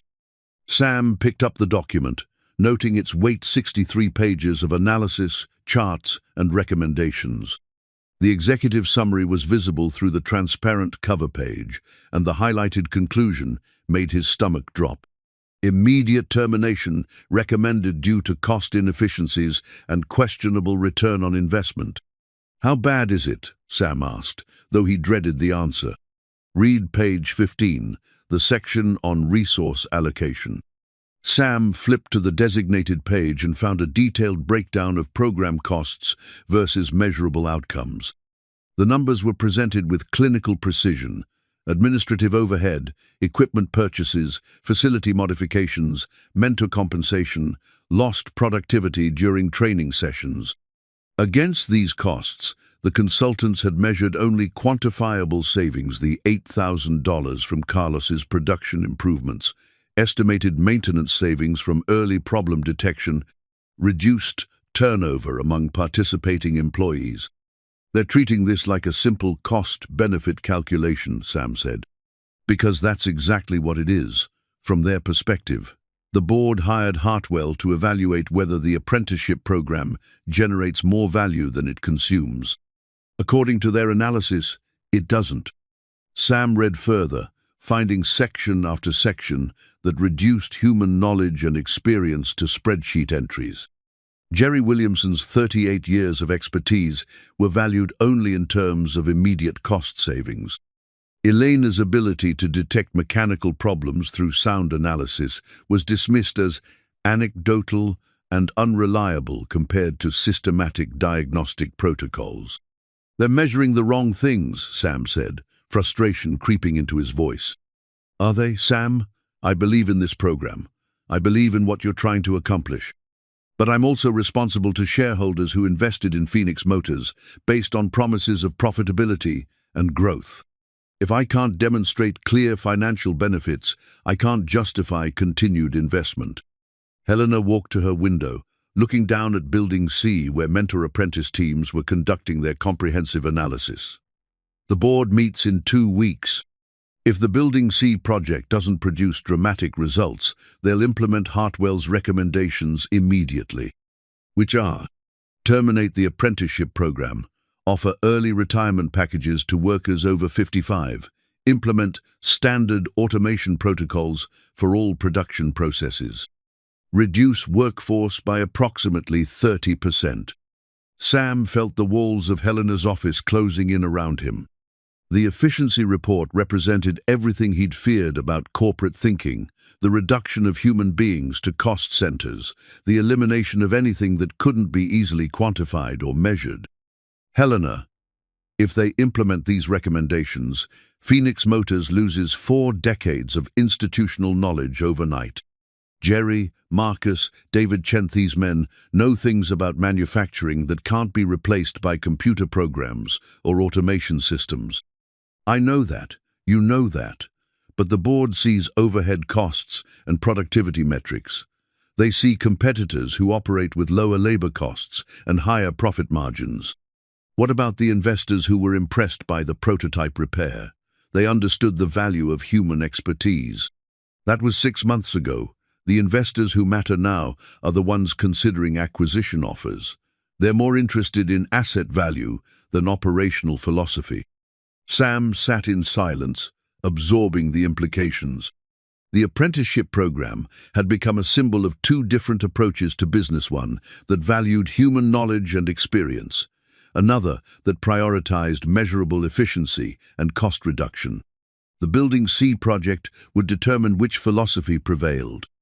"There's something else," Helena said quietly. "Sophia's documentary has attracted attention from industry publications. If the program succeeds, we'll have significant publicity highlighting our innovative approach to workforce development. If it fails, we fail very publicly."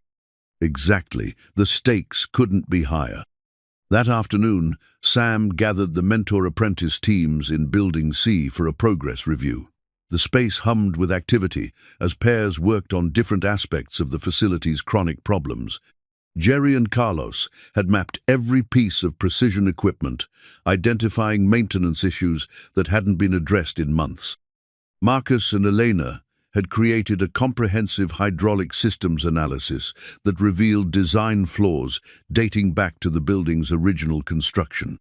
"Status report," Sam called, and the teams gathered around a whiteboard covered with diagrams, timelines, and problem classifications. "We've identified 17 separate issues contributing to production inefficiencies," Jerry reported.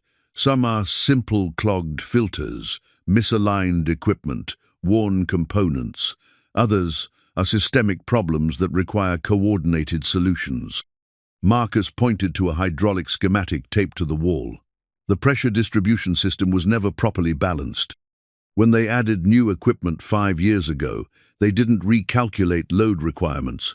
The system has been operating at 95% capacity ever since, which explains the recurring failures, Elena added. "The hydraulic pumps are working too hard, components are wearing out faster than expected, and there's no safety margin for peak demand periods." Sarah Mitchell had identified electrical problems that compounded the mechanical issues. Power distribution circuits are overloaded. During peak production periods, voltage drops cause equipment to operate outside normal parameters. That creates stress on mechanical systems and increases failure rates. Sam studied the analysis, impressed by both its thoroughness and its complexity. The teams had uncovered interconnected problems that explained years of mysterious breakdowns and productivity losses. But the solutions would require coordinated implementation, significant parts inventory, and careful timing to minimize production disruption.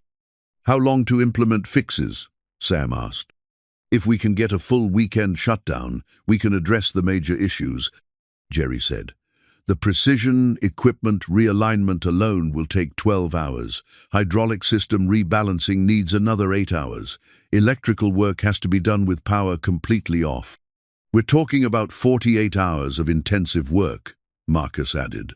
"All teams coordinating simultaneously, no room for error. Everything has to work the first time." Sam looked around at the faces of his apprentices and mentors.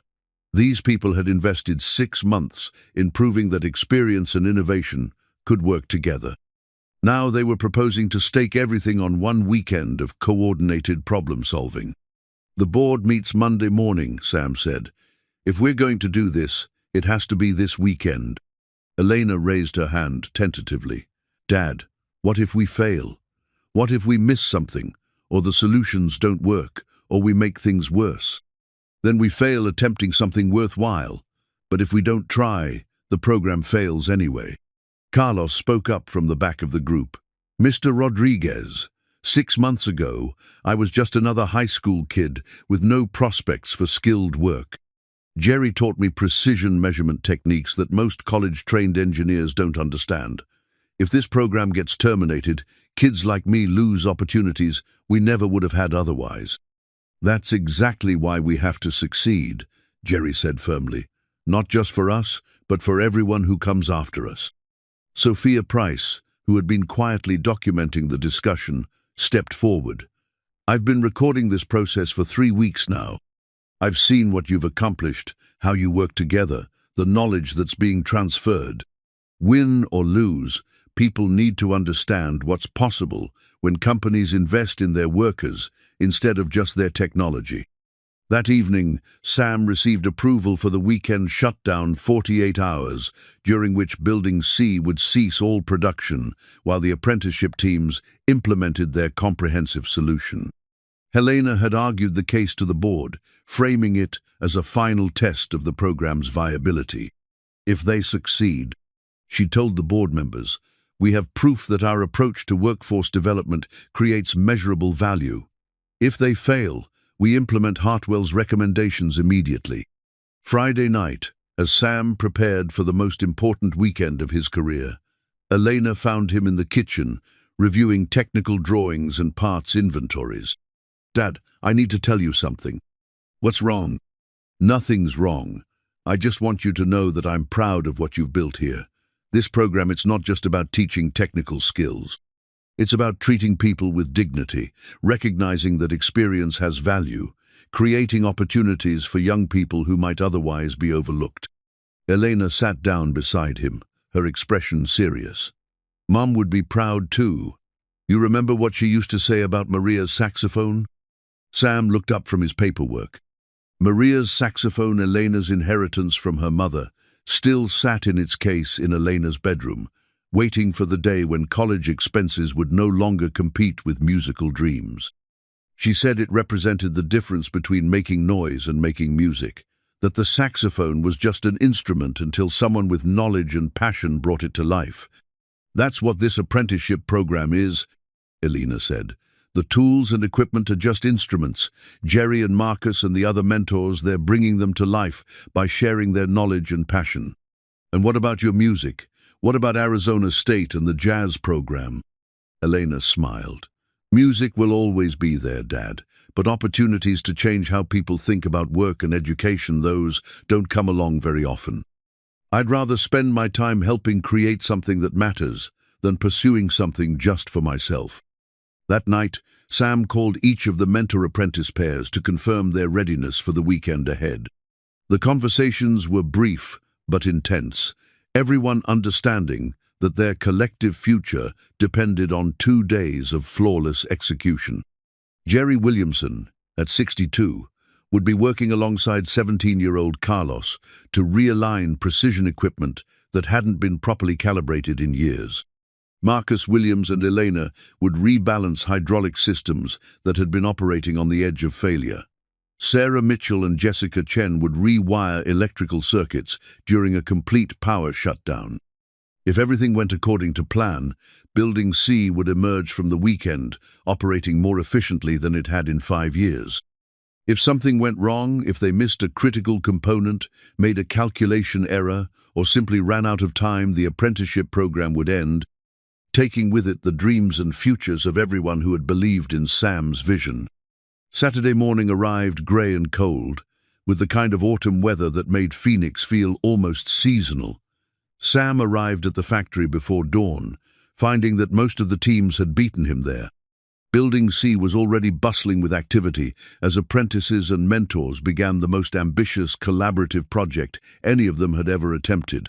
The corporate efficiency report sat on Sam's desk like an accusation, 63 pages of analysis that reduced human knowledge to cost calculations.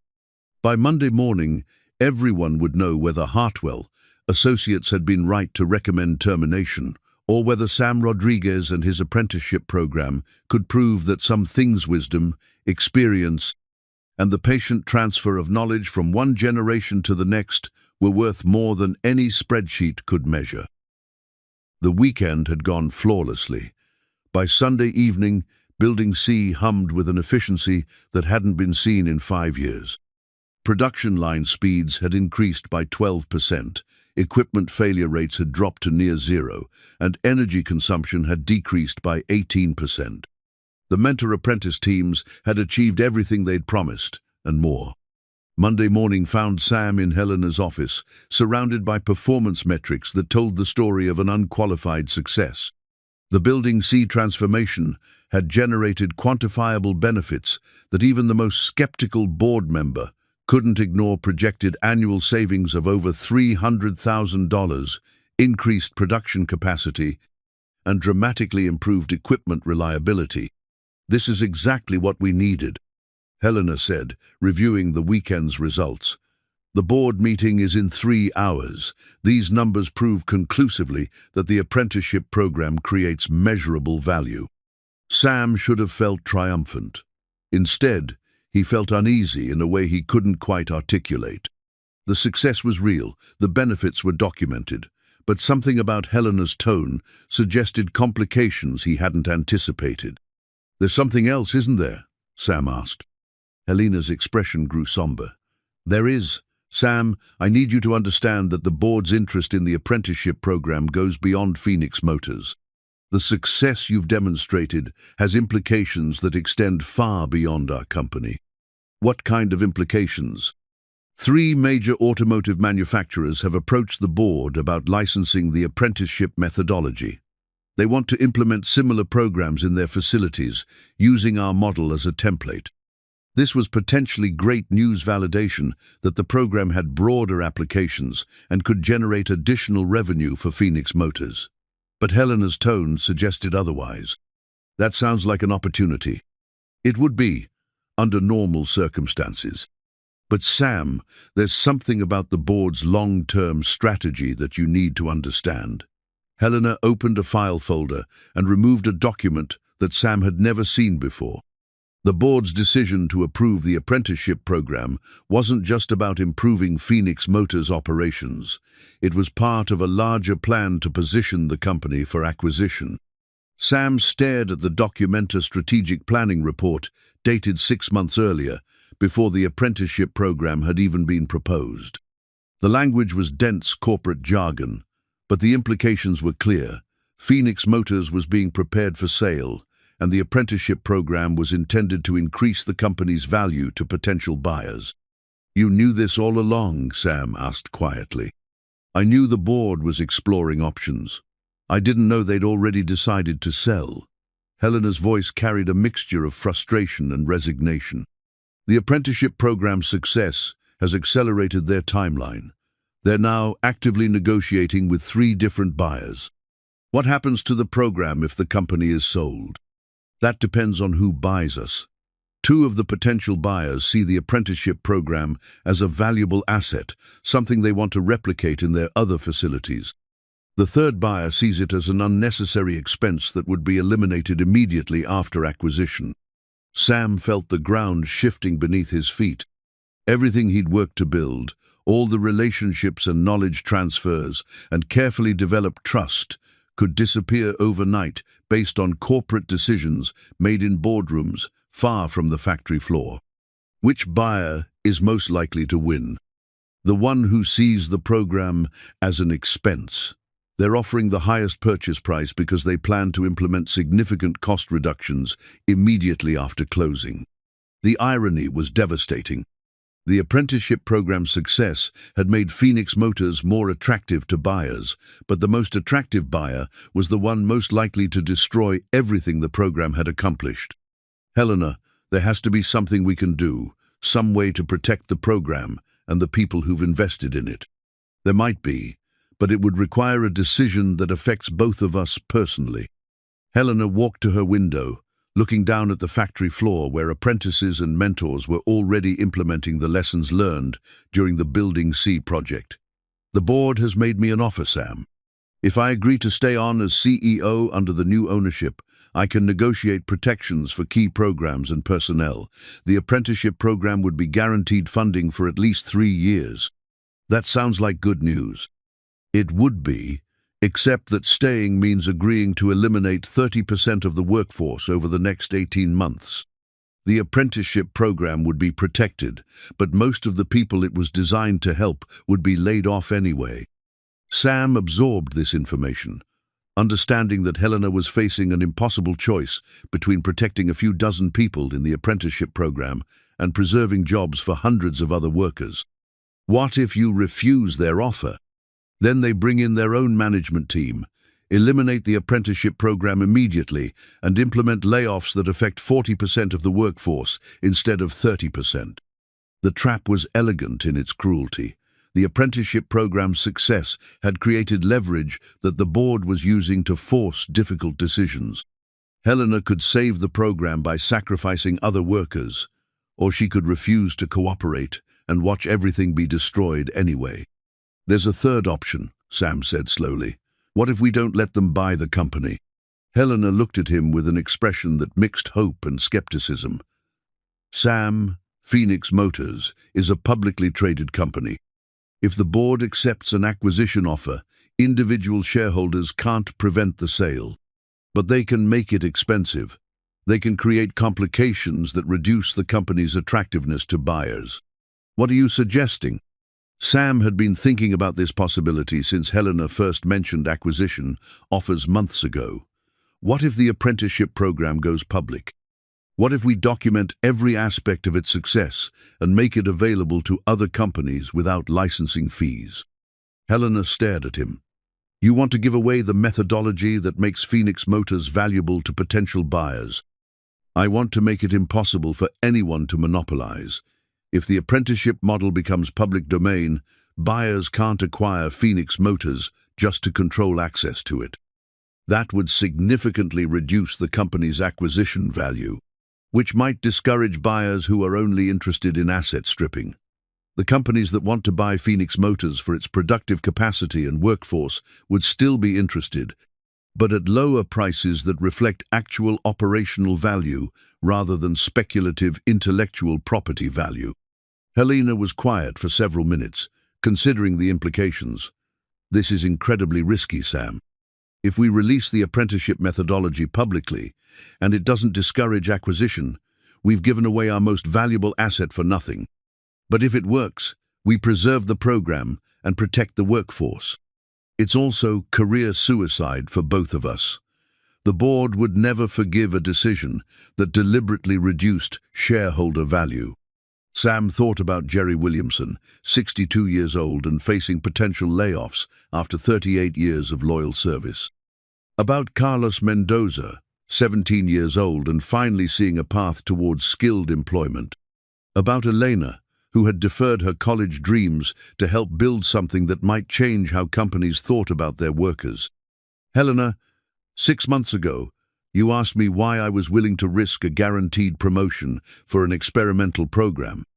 I told you it was because the people who taught me believed that knowledge isn't worth anything unless you share it. I remember. This is the same choice, just bigger. We can try to preserve the apprenticeship program by making it exclusive property of whoever buys Phoenix Motors. Or we can preserve its spirit by making it available to anyone who wants to help workers develop their potential. Helena returned to her desk and picked up the strategic planning report. If we do this, we have to do it today. The board meeting is in 2 hours. Once they vote to accept an acquisition offer, it becomes much harder to influence the outcome. What would we need to do? Document everything: curriculum outlines, training methodologies, implementation guidelines, assessment protocols. Create a comprehensive manual that any company could use to develop their own apprenticeship program. How long would that take? If we had Elena and Sophia working on it, along with input from all the mentor-apprentice pairs, we could have a basic manual completed within a week. But we'd need to announce our intentions at today's board meeting to have any impact on the acquisition negotiations. Sam looked out at the factory floor, where the people who had trusted him with their futures were continuing to work and learn and build something meaningful together. Let's do it. Helena reached for her phone. I'm calling an emergency meeting with the mentor-apprentice teams. If we're going to do this, everyone needs to understand what we're proposing and why. An hour later, the small conference room was packed with apprentices, mentors, and family members who had been drawn into the program's extended community. Sophia Price had her camera ready, understanding that whatever happened next would be a crucial part of her documentary. Helena presented the situation clearly and without sugarcoating. The board's plan to sell the company, the threat to the apprenticeship program, and the proposal to release the methodology publicly as a way of protecting its principles, if not its specific implementation. This is a big decision, Helena concluded. If we do this, some of you might lose your jobs anyway. The program might be terminated regardless of our efforts to preserve it. But if we don't try, we're guaranteed to lose everything we've built together. Jerry Williamson was the first to speak. Ms. Price, 6 months ago, most of us thought we were just counting time until retirement or layoffs. This program gave us purpose again, made us feel like our knowledge and experience mattered. If sharing that knowledge with other companies helps other workers in other places, then that's what we should do. Carlos nodded enthusiastically. The apprenticeship program changed my life. If we can help it change other people's lives too, even if it means we don't get to control it, isn't that better than letting it die? Elena raised her hand. I'd like to help document the program, and I think we should include personal stories, not just technical procedures. People need to understand the human impact, not just the operational benefits. Marcus Williams, who had been quietly listening to the discussion, finally spoke. I've been thinking about legacy lately. What do we leave behind when we're gone? If we keep this program secret, our legacy is limited to the people in this room. If we share it openly, our legacy could help workers everywhere. The vote was unanimous. Every apprentice, every mentor, every family member present agreed to document and release the apprenticeship methodology as public domain information. Helena looked around the room at the faces of people who had just voted to give away their most valuable creation in order to preserve its integrity. I need you to understand what you've just decided. By choosing to make this program public, you're prioritizing its principles over its profitability. That's admirable, but it's also going to make some very powerful people very angry. Sam stood up, feeling the weight of leadership in a way he'd never experienced before. Then we'd better make sure we're ready for whatever comes next. As the meeting broke up and people began planning how to document 6 months of knowledge transfer and relationship building, Sam realized that the apprenticeship program had evolved beyond his original vision in ways he never could have anticipated. It had started as an effort to preserve institutional knowledge and create opportunities for young workers. Now it was becoming a statement about values, a declaration that some things human dignity, the patient transfer of wisdom, the belief that every person has something valuable to contribute were more important than profit margins or shareholder returns. The board meeting was scheduled for 2 p.m. By then, Helena would either have to announce Phoenix Motor's commitment to making the apprenticeship program public domain, or watch the company be sold to buyers who saw workers as expendable resources rather than valuable assets.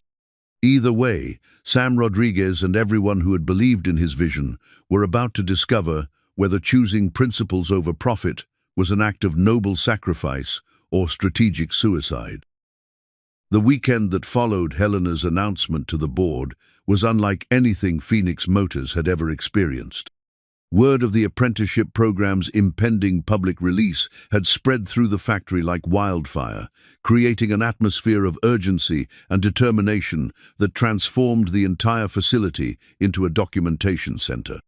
Sam arrived at the factory on Saturday morning to find cars filling the parking lot, not just the vehicles of scheduled workers, but family members, retired employees, and even competitors' workers who had heard about the project and wanted to contribute. The small conference room that had hosted the original apprenticeship meetings was now the nerve center of an unprecedented knowledge-sharing initiative. Elena and Sophia Price had spent Friday night creating a comprehensive outline for what they were calling the Open Source Apprenticeship Manual. The document would include technical curricula, relationship building strategies, assessment protocols, and most importantly, the personal stories that gave the program its human dimension. We need to capture everything, Elena explained to the assembled volunteers. Not just what works, but why it works. Not just the procedures, but the principles behind them. Jerry Williamson had appointed himself chief historian, interviewing every mentor and apprentice pair about their specific experiences. His legal pad was covered with notes about breakthrough moments, unexpected discoveries, and the subtle interpersonal dynamics that made knowledge transfer effective. The technical stuff is important, Jerry said, addressing a group of retired machinists who had volunteered to help with documentation. But what really matters is trust. You can't transfer 40 years of experience to someone who doesn't trust that you're genuinely trying to help them succeed.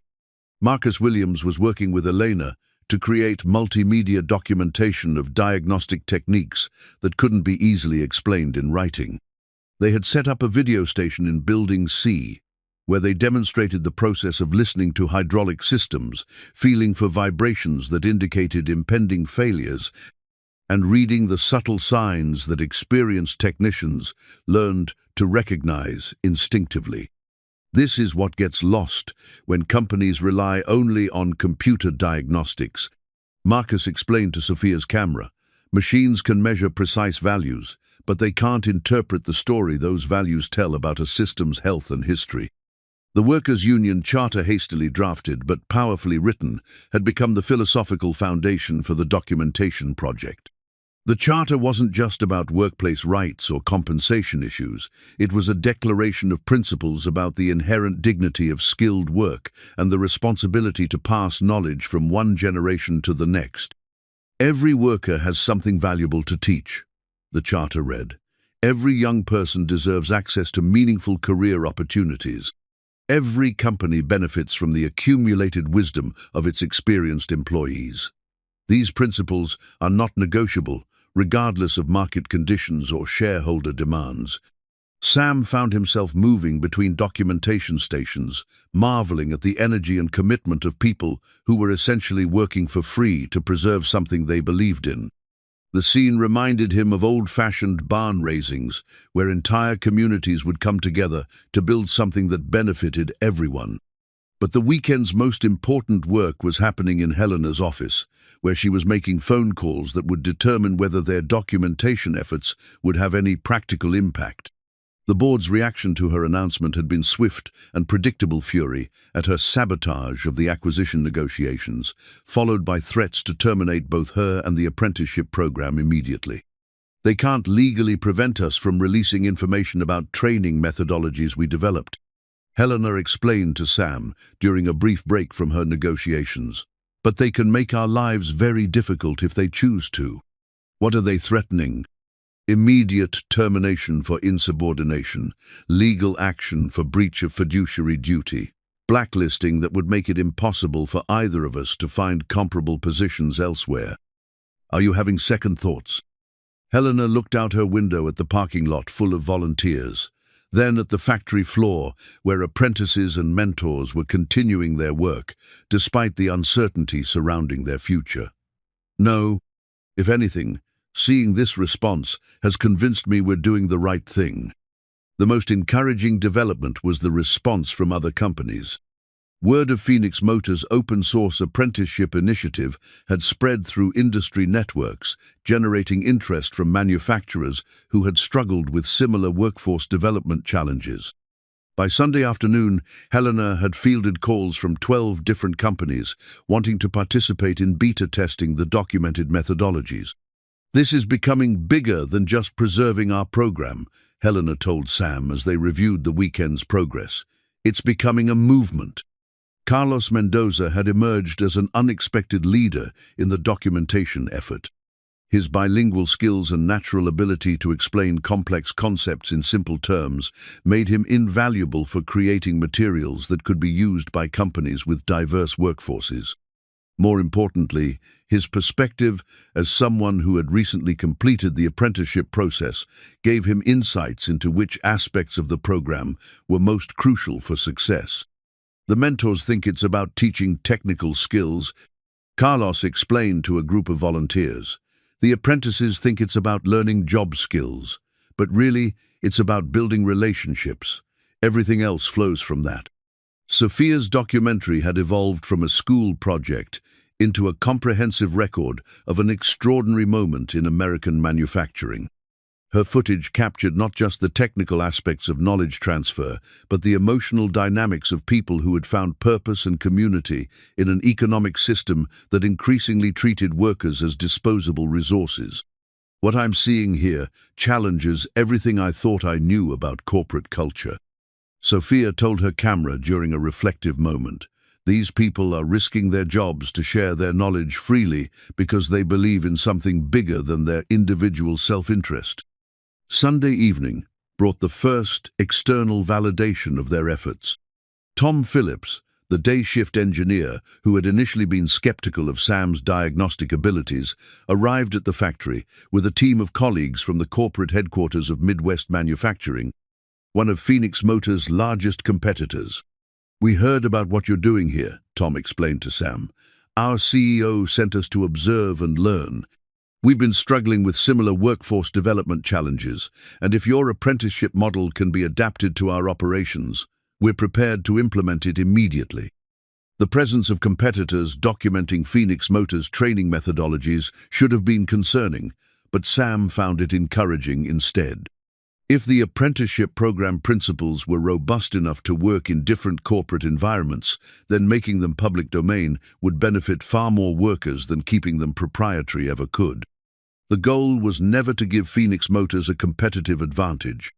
Sam explained to the visiting team. The goal was to prove that investing in workers' knowledge and experience creates value for every company's, employees, and communities. Monday morning arrived with a mixture of anticipation and dread. The complete documentation package, over 200 pages of curricula, case studies, personal narratives, and implementation guidelines, was ready for release. Helena had scheduled a press conference for 10 a.m. to announce the public domain availability of the open-source apprenticeship manual. But first, there would be another board meeting, where Helena would either secure support for the initiative or face the consequences of defying corporate authority. Sam arrived at the factory early, finding that many of the mentors and apprentices had done the same. There was a nervous energy in the air, the feeling of people who had committed themselves to a cause that was about to be tested in the most public way possible. Elena found him in his makeshift office, where he was reviewing the final version of the documentation package. "Dad, whatever happens today, I want you to know that this has been the best year of my life. Even though it meant giving up Arizona State. Especially because it meant giving up Arizona State. I learned things this year that no college program could have taught me.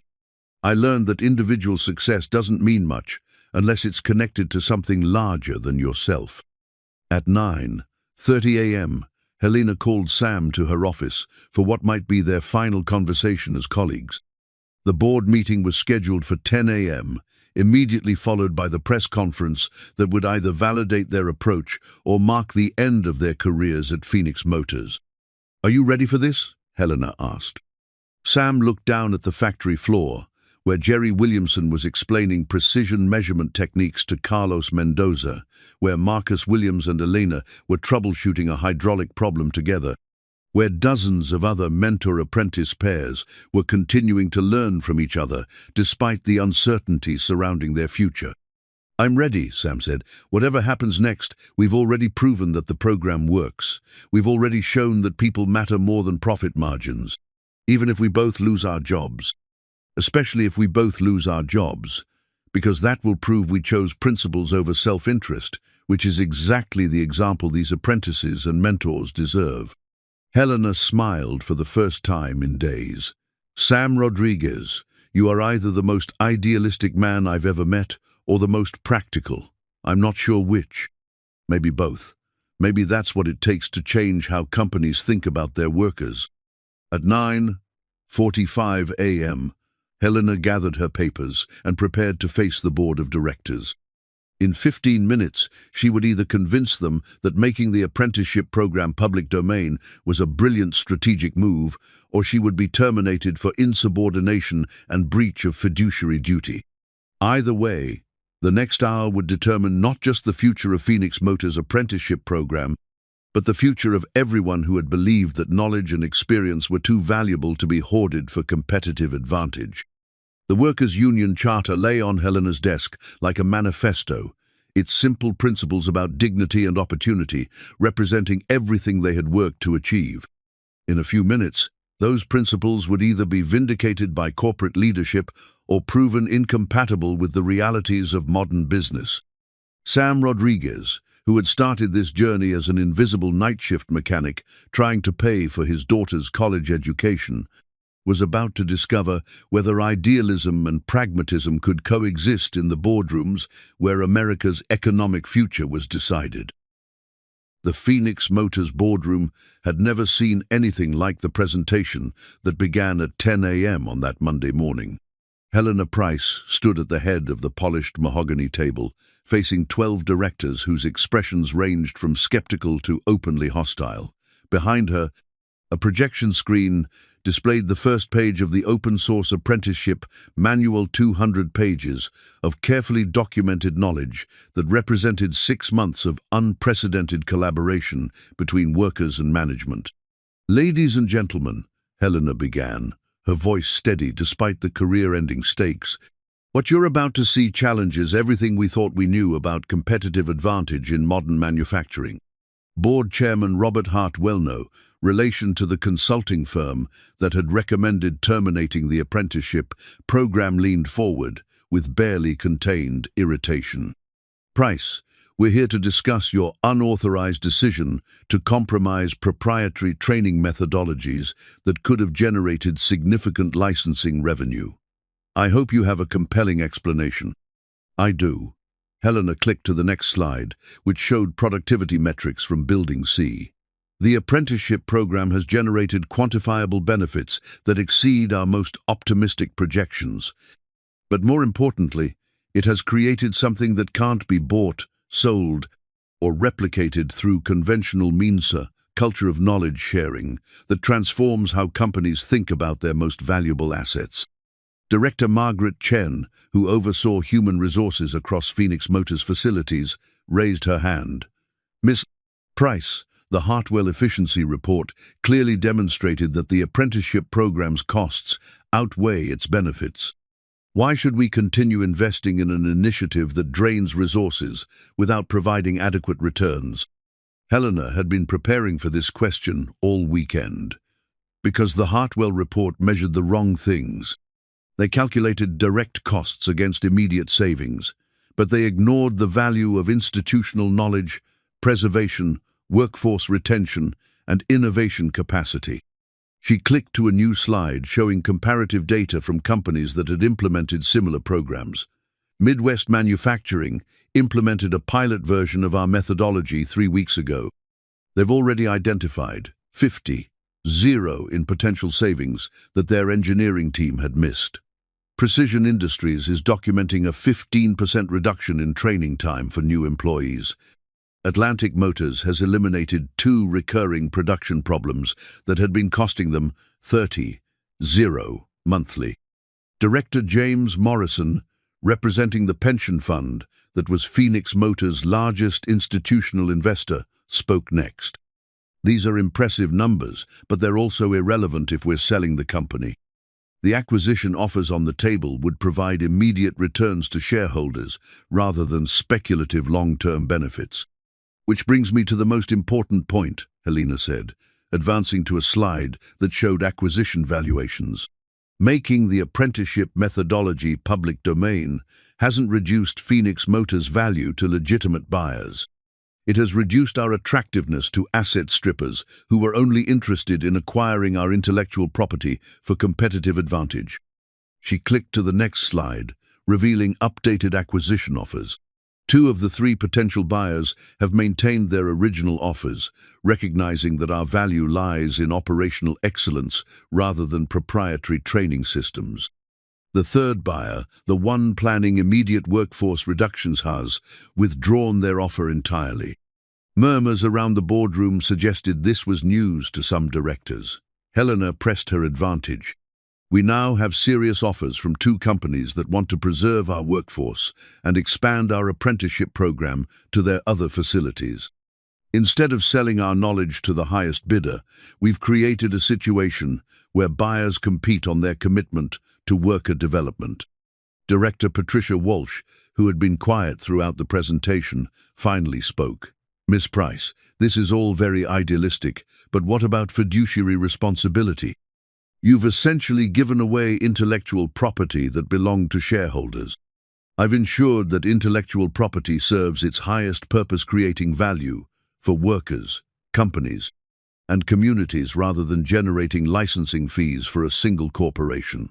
Helena's voice carried a conviction that surprised even her. The apprenticeship program's success isn't about Phoenix Motors gaining competitive advantage. It's about proving that investing in workers creates sustainable value for everyone. At that moment, the boardroom door opened and Sam Rodriguez entered, carrying a document that would change the trajectory of the entire discussion. Helena had arranged for him to arrive precisely at this moment, when the board would be most receptive to concrete evidence of the program's impact. Directors, I'd like you to meet Sam Rodriguez, the architect of our apprenticeship program. Sam has something to show you that I think you'll find compelling. Sam approached the table with the confidence of someone who had spent months proving that experience and wisdom could solve problems that pure technology couldn't address. He placed a bound document in front of each board member. This is a contract, Sam said simply, a $2.3 million contract from the Department of Labor to develop apprenticeship programs for manufacturing facilities nationwide. They want Phoenix Motors to serve as the lead contractor for a 3-year initiative that would create similar programs in 50 companies across 12 states. The boardroom fell silent. Chairman Hartwell picked up the contract, scanning its terms with obvious surprise. "When did this happen?" "The Department of Labor contacted us Friday afternoon," Helena explained. "They'd been monitoring our open-source documentation project and were impressed by both the methodology and the results. This contract would generate more revenue than any licensing agreement we could have negotiated privately." Director Morrison was reading the contract terms carefully. "This is a cost-plus contract with performance bonuses. If we meet the program's objectives, the total value could exceed $4 million over 3 years. And it positions Phoenix Motors as the national leader in workforce development," Helena added. "Instead of being acquired by a larger company, we become the company that other manufacturers come to for expertise." Sam had prepared for this moment by bringing Jerry Williamson and Carlos Mendoza to wait outside the boardroom. "I'd like you to meet 2 people who represent what this program can accomplish." Jerry entered first, carrying a presentation folder that contained documentation of his work with Carlos over the past 6 months. At 62, Jerry moved with the quiet dignity of someone who had spent 4 decades perfecting his craft and was now seeing that knowledge valued and preserved. "Directors, I'm Jerry Williamson. I've worked for Phoenix Motors for 38 years, and I was scheduled for early retirement before the apprenticeship program started. Today, I'm training the next generation of precision machinists while learning new techniques from people young enough to be my grandchildren." Carlos followed, his youth and enthusiasm creating a striking contrast with Jerry's weathered experience. "I'm Carlos Mendoza. 6 months ago, I was a high school senior with no prospects for skilled employment. Today, I'm a certified precision machinist with job offers from 3 different companies. But more importantly, I'm learning to see my work as part of something larger than just earning a paycheck." Helena watched the board members' faces as Jerry and Carlos described their partnership. These weren't abstract workforce development statistics. These were real people whose lives had been transformed by the investment in knowledge sharing and mutual respect. "The apprenticeship program didn't just teach Carlos technical skills," Jerry explained. "It taught him to think like a craftsman, to take pride in precision, to understand that quality work is its own reward. These are values that can't be programmed into machines or learned from textbooks." Carlos nodded enthusiastically. "And Jerry didn't just teach me about machining. He taught me about responsibility, about seeing problems before they become failures, about the dignity that comes from skilled work. I want to pass those lessons on to other young people who need opportunities." Director Chen leaned forward, obviously moved by the presentation. "Carlos, what are your plans after the apprenticeship program?" "I want to become a mentor myself someday. But first, I want to get an engineering degree through the partnership program that Ms. Price is developing with Arizona State University. I want to combine practical skills with theoretical knowledge so I can help solve problems that require both experience and innovation." The mention of the university partnership prompted Helena to advance to her final slide. "We've established preliminary agreements with 3 universities to create degree programs that combine traditional academics with apprenticeship experience. Students can earn engineering degrees while gaining practical skills, and working professionals can pursue advanced education without leaving their jobs." Director Walsh was taking notes rapidly. "These partnerships could attract federal education funding as well as Department of Labor contracts." "Exactly. Instead of seeing the apprenticeship program as a cost center, we should see it as a revenue generator that also serves our core mission of manufacturing excellence." Chairman Hartwell had been quiet throughout the presentations, but now he looked up from the Department of Labor contract with an expression that suggested recalculation rather than resistance. "Price, if we proceed with this federal contract, what happens to the acquisition negotiations?" "We withdraw from acquisition discussions and position Phoenix Motors as an independent leader in manufacturing innovation. The companies that wanted to buy us become our customers instead." "And if the federal contract doesn't meet its objectives?" Sam stepped forward. "Then we've spent 3 years proving that investing in workers creates value for companies and communities." Even if the contract fails, we'll have documented methodologies that other companies can use to develop their own programs. Helena concluded her presentation by returning to the fundamental question. The choice before us isn't between profitability and idealism. It's between short-term gains and sustainable value creation. The apprenticeship program has proven that investing in workers' knowledge and experience generates benefits that extend far beyond quarterly earnings. As the board prepared to vote, Sam looked around the room at faces that would determine not just his own future, but the future of everyone who had believed in the possibility that companies could succeed by empowering their workers rather than just managing them as costs to be minimized. The investors' contract the Department of Labor agreement that had transformed the entire discussion lay on the table like a bridge between competing visions of corporate responsibility. In a few minutes, the board would decide whether Phoenix Motors would embrace that bridge or retreat to the familiar territory of traditional profit maximization. Either way, Sam Rodriguez had learned something that would stay with him regardless of the outcome. Sometimes the most practical decision was also the most principled one. The board's deliberation lasted 47 minutes, long enough for Sam to question every decision that had led to this moment, but not long enough to change his mind about the principles at stake. He waited in the corridor, outside the boardroom with Jerry, Carlos, and Elena, who had arrived with Marcus Williams and several other mentor-apprentice pairs. "Whatever happens," Jerry said quietly, "we proved that knowledge and experience have value. 6 months ago, most of us felt like we were just waiting for retirement or layoffs. Today, we know we have something important to contribute." Elena squeezed Sam's hand. "Dad, I've been thinking about what Mom would say about all this." "What would she say?" "That the most important victories aren't the ones that make you rich or famous. They're the ones that make you proud of who you are and what you stand for." The boardroom door opened, and Helena emerged, her expression carefully neutral. "They're ready for us." Sam entered the boardroom to find the 12 directors arranged around the mahogany table, their faces reflecting a mixture of determination and uncertainty. Chairman Heartfelt stood at the head of the table, holding a document that Sam recognized as the formal resolution that would determine Phoenix Motors' future direction. "Mr. Rodriguez, Ms. Price," Heartfelt began, "the board has reached a decision regarding the apprenticeship program and the related strategic initiatives." Sam felt his heart hammering against his ribs. Everything they had worked for, all the relationships built and knowledge transferred, hung in the balance of whatever words would come next. By a vote of 8-4, the board has approved the following resolution.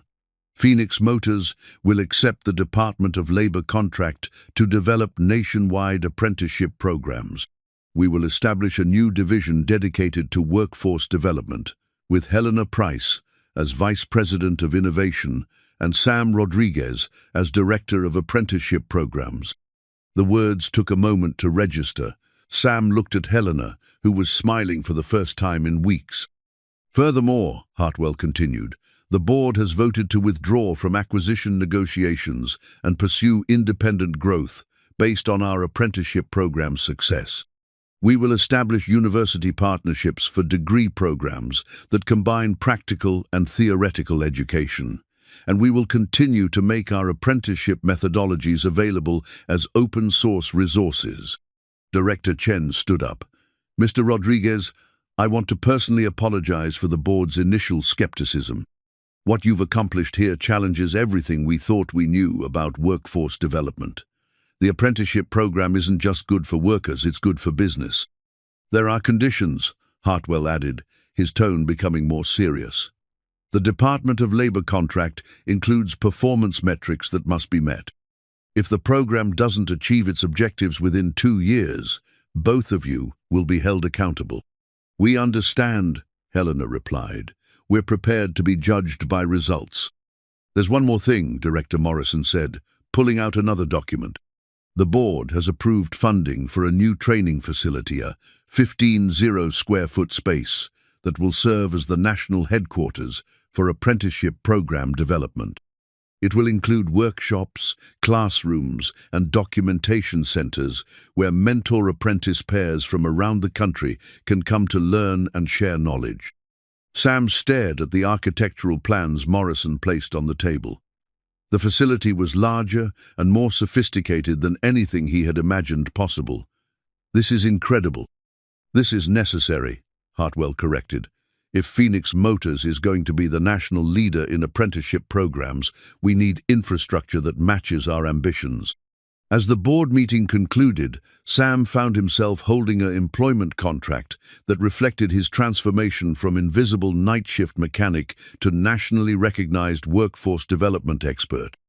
The salary was more than he had ever dreamed of earning, but more importantly, the position gave him authority to implement apprenticeship programs that could affect thousands of workers across the country. Helena approached him as the directors filed out of the boardroom. "Sam, there's something I need to tell you, something I should have mentioned earlier." "What?" "The university partnerships we discussed. They include full scholarships for family members of program participants. Elena wouldn't just be able to pursue her music degree. She'd be able to do it without any financial burden on your family." Sam felt his eyes welling up. "Helena, I don't know what to say." "Don't say anything yet. There's more. The scholarship program includes provisions for students to spend summers working in apprenticeship programs at different companies. Elena could study music during the academic year and work in sound engineering or acoustics during the summers. She gets both her dreams music and meaningful work. She gets the opportunity to create her own path instead of choosing between predetermined options." An hour later, Sam stood in the factory's main assembly area, addressing the largest gathering of Phoenix Motors employees in company history. Word of the board's decision had spread quickly, and workers from all three shifts had come to hear about the program's expansion.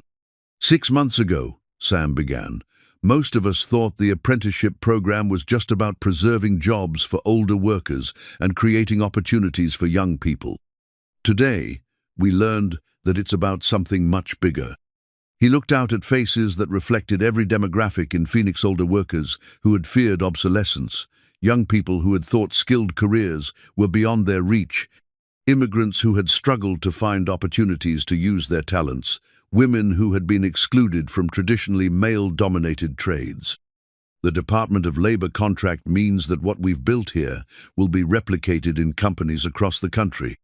The knowledge that Jerry Williamson and Marcus Williams and all our other mentors have shared won't just benefit the apprentices in this room, it will benefit workers everywhere who deserve the chance to develop their potential." Carlos Mendoza stepped forward. "Mr. Rodriguez, I want to say something on behalf of all the apprentices. 6 months ago, most of us didn't think we had anything valuable to contribute. You taught us that everyone has knowledge worth sharing, and everyone has something to learn from others." Elena raised her hand. "Dad, I want to announce something. I've decided to pursue a degree in industrial engineering with a focus on workforce development. I want to help expand apprenticeship programs to include more women and underrepresented groups." The applause that followed was thunderous. Sam looked around at the faces of people who had trusted him with their futures and had been rewarded with opportunities they had never imagined possible. Jerry Williamson, who had been scheduled for early retirement, was now designing curriculum for a national precision machining program. Marcus Williams was consulting with companies nationwide about hydraulic systems optimization. David Chen had been promoted to regional coordinator for apprenticeship programs in the Southwest. But perhaps the most significant transformation was in the corporate culture of Phoenix Motors itself. The company that had once treated workers as expendable resources was now being recognized as a national leader in workforce development. The apprenticeship program had proven that investing in human potential created value that extended far beyond immediate financial returns. As the gathering dispersed, Sam found himself alone with Helena in the factory's main corridor. The building hummed with activity apprentices and mentors working together, engineers consulting with experienced technicians, young people learning from older workers who had rediscovered their sense of purpose. Sam, I need to ask you something, Helena said. Are you ready for what comes next? Managing a national program, dealing with federal oversight, coordinating with universities and companies across the country. I'm ready to learn, Sam replied. That's what this program has always been about, being willing to learn from people who know more than you do. Helena smiled. That's the right answer, because the hardest part isn't behind, it's ahead of us. Now we have to prove that what works in one factory can work everywhere. Sam looked at his new employment contractor document that represented not just a job change, but a complete transformation of his life and career. 6 months ago, he had been a night shift mechanic, worried about paying for his daughter's college education. Today, he was the director of a national workforce development program with the resources to change how American companies thought about their most valuable assets. Helena, there's something I need to do. What? Sam walked to his old workstation, where he had spent 15 years performing maintenance on machines that most people never saw or thought about. He opened his toolbox and carefully removed Maria's wedding ring, which he had worn on a chain around his neck since her death. I'm not forgetting her, he said quietly. I'm finally ready to honor her memory by moving forward with my life. He placed the ring in a small box and tucked it into his pocket. For the first time in 3 years, Sam Rodriguez was ready to embrace the future without being haunted by the past. The apprenticeship program had given him something he had never expected to find again: hope. Not just hope for his own future, but hope for a world where companies valued their workers' knowledge and experience, where young people could build meaningful careers, where the dignity of skilled work was recognized and rewarded. As he walked toward his new office, Sam carried with him the knowledge that sometimes the most important victories were the ones that helped other people achieve their dreams. The invisible man had become visible, not by seeking recognition for himself, but by creating opportunities for others to shine. 6 months later, Sam Rodriguez stood in the lobby of the Phoenix Motors National Training Center, watching busloads of apprentices and mentors arrive from manufacturing facilities across the Southwest. The 15,000-square-foot facility hummed with activity as 50 mentor-apprentice pairs from 12 different companies prepared to begin a 2-week intensive program that would replicate and expand the knowledge transfer methodologies first developed in Phoenix Motors' humble night shift. The transformation was visible everywhere Sam looked. Jerry Williamson, now 63, led a team of precision machining instructors who were training mentors from companies in Arizona, New Mexico, and California. His student Carlos Mendoza, now 18 and a certified machinist, worked alongside Jerry as an assistant instructor, demonstrating how apprentices could quickly become mentors themselves. Marcus Williams had been promoted to Regional Hydraulics Coordinator, traveling to manufacturing facilities throughout the region to diagnose complex problems and train local mentor-apprentice pairs. His partnership with Elena had evolved into a comprehensive curriculum that combined technical training with sound analysis techniques, creating a unique approach to mechanical diagnostics that was being adopted by companies nationwide. Elena herself had thrived in ways that even Sam's optimistic expectations couldn't have predicted. Now 18, she was completing her freshman year at Arizona State University through the Accelerated Partnership Program, studying industrial engineering while maintaining her musical interests through the university's jazz ensemble. Her senior thesis project would focus on incorporating arts-based learning techniques into technical education, a fusion of her mother's creative legacy with her father's practical expertise. "Dad, you need to see this," Elena said, approaching Sam with a tablet displaying the morning's news coverage. The headline read, "Phoenix Program Reduces Manufacturing Training Time by 40% Nationwide." The article highlighted the Department of Labor's interim report on the apprenticeship initiative's first 6 months. The statistics were impressive: 847 mentor-apprentice pairs established across 23 states, 2.3 million in documented cost savings, and a 89% retention rate among program participants. But the human impact was even more compelling. Listen to this quote. Elena continued, reading from the article. "The apprenticeship program didn't just teach me technical skills," says Maria Santos, a 17-year-old apprentice at Detroit Manufacturing. "It taught me that my ideas and observations have value, that experienced workers want to share their knowledge, and that I have something meaningful to contribute to my community." Sam smiled, recognizing the echo of his own transformation in Maria Santos's words. The invisible mechanic, who had once felt overlooked and undervalued, had created a system that helped hundreds of other people discover their own worth and potential. Sophia Price, now a freshman at Northwestern University's journalism school, had continued documenting the program's expansion. Her original documentary about Phoenix Motors' apprenticeship initiative had won several awards and was being used by the Department of Labor as a recruitment tool for companies considering program adoption. But more importantly, it had captured the human dimension of workforce development in ways that government reports and corporate presentations never could. "Sophia's latest footage shows something really interesting," Elena said, advancing to a video clip on her tablet. "She's been following up with apprentices who completed the program 6 months ago. 92% are still employed in skilled positions, and 68% have been promoted or received significant salary increases." The success statistics were gratifying, but what pleased Sam most was the program's cultural impact. Companies that had initially viewed the apprenticeship initiative as a workforce development strategy were discovering that it transformed their entire approach to employee relations, innovation, and problem-solving. Helena Price, now Senior Vice President of Workforce Innovation for Phoenix Motors, entered the lobby carrying the document that had made this expansion possible. Elena's conservatory acceptance. Letter now affordable through the scholarship program had arrived that morning, offering her admission to one of the country's most prestigious music programs for the following year. "She's not going to accept it, is she?" Helena asked Sam, noting Elena's obvious contentment with her current path. "She's going to defer it again.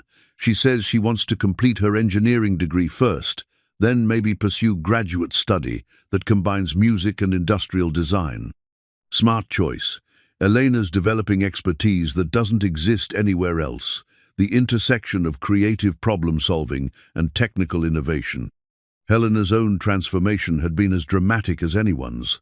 The hard-edged CEO, who had once focused exclusively on quarterly profits, was now recognized as a national leader in sustainable business practices.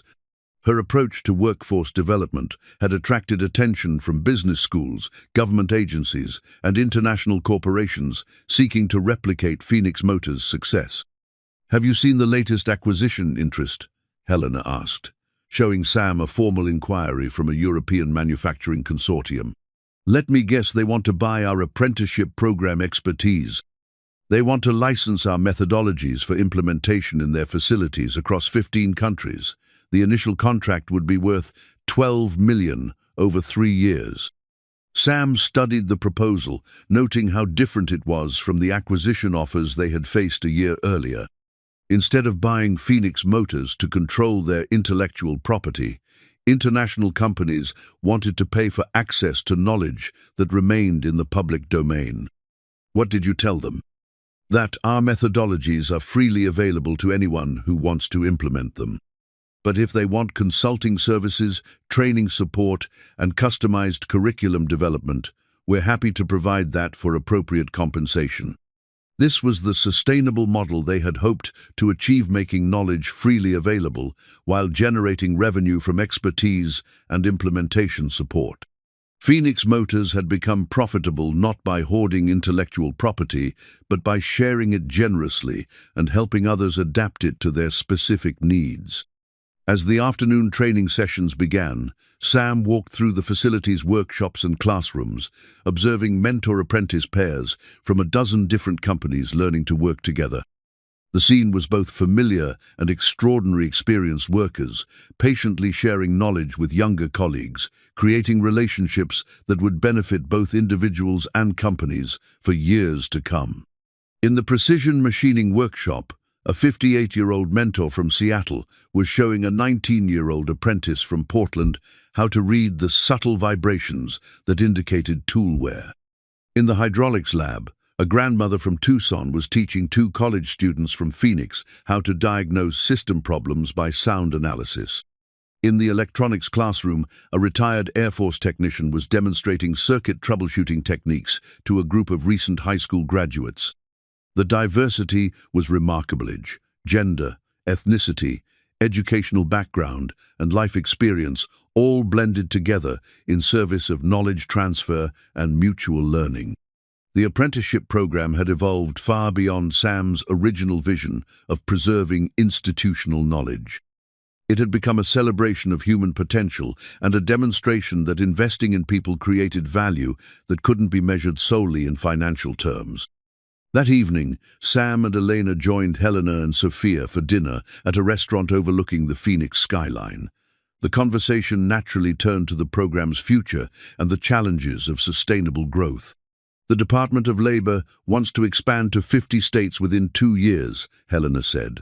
They're talking about involving 500 companies and 50 mentor-apprentice pairs. That's ambitious, Elena replied. Do we have the infrastructure to support that kind of growth? We have something better than infrastructure, Sam said. We have a methodology that's designed to replicate itself. Every apprentice who completes the program becomes a potential mentor. Every company that implements the program becomes a training resource for other companies. Sophia looked up from her documentation notes. That's what makes this different from traditional corporate training programs. Instead of creating dependency on central resources, it creates distributed expertise that gets stronger as it spreads. The conversation was interrupted by Sam's phone, which displayed a call from Carlos Mendoza. Now 18 and working as a machining instructor, Carlos had been leading a training session for automotive suppliers in Detroit.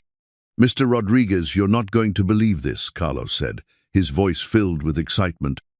The Ford Motor Company wants to implement apprenticeship programs in all their North American facilities. They want to start with a pilot program for 200 mentor-apprentice pairs. That's incredible, Carlos. How did this happen? One of the suppliers we've been training had a quality problem that their engineers couldn't solve. The apprentice in their programmer kid named David, who's been learning from a 60-year-old welder, identified the issue in 15 minutes. Ford's quality manager was so impressed that he wants to understand how apprenticeship programs can be integrated into large-scale manufacturing. After ending the call, Sam shared the news with the others. The expansion to major automotive manufacturers represented a quantum leap in the program's reach and impact. This is what we dreamed of, Helena said. Proof that the apprenticeship model works at any scale, in any industry. As they prepared to leave the restaurant, Elena asked a question that had been on her mind throughout the evening. Dad, do you ever think about what Mom would say about all this? Sam considered the question carefully. I think she'd be proud that we found a way to help people while staying true to our values. She always believed that the best solutions were the ones that lifted everyone up instead of just helping yourself. She'd also be amazed at how far you've come, Elena added. From night shift mechanic to national workforce development expert. The title changed, but the work is the same, Sam replied. It's still about listening to what people need, recognizing their potential, and creating opportunities for them to succeed.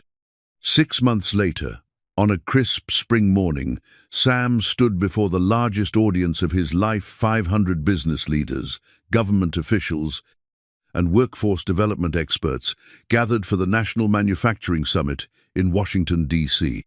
His presentation, titled The Human Factor, How Investing in Workers Creates Sustainable Competitive Advantage, would be broadcast live to manufacturing facilities across the country.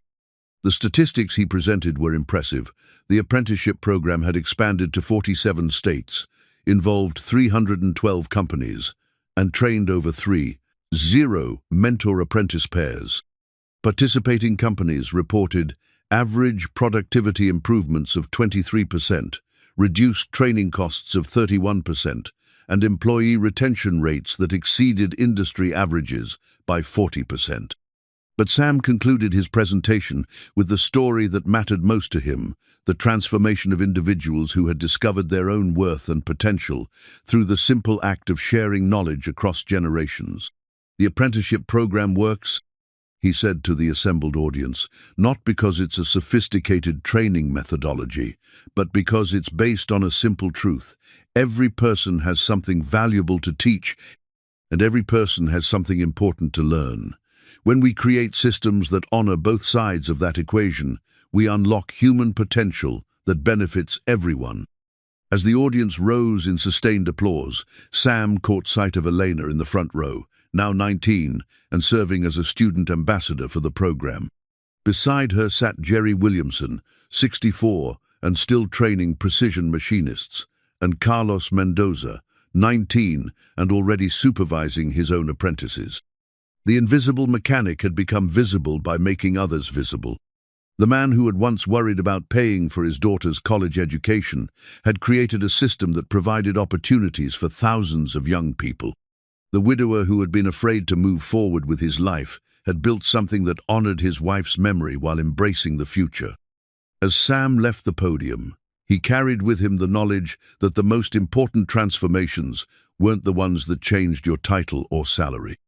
They were the ones that changed how you thought about yourself and your responsibility to others. The apprenticeship program had taught him that success wasn't about individual achievement, it was about creating conditions where everyone could achieve their potential. And in the end, that was the greatest lesson of all, that the most powerful change happened not when you climbed the ladder, but when you built more ladders for others to climb.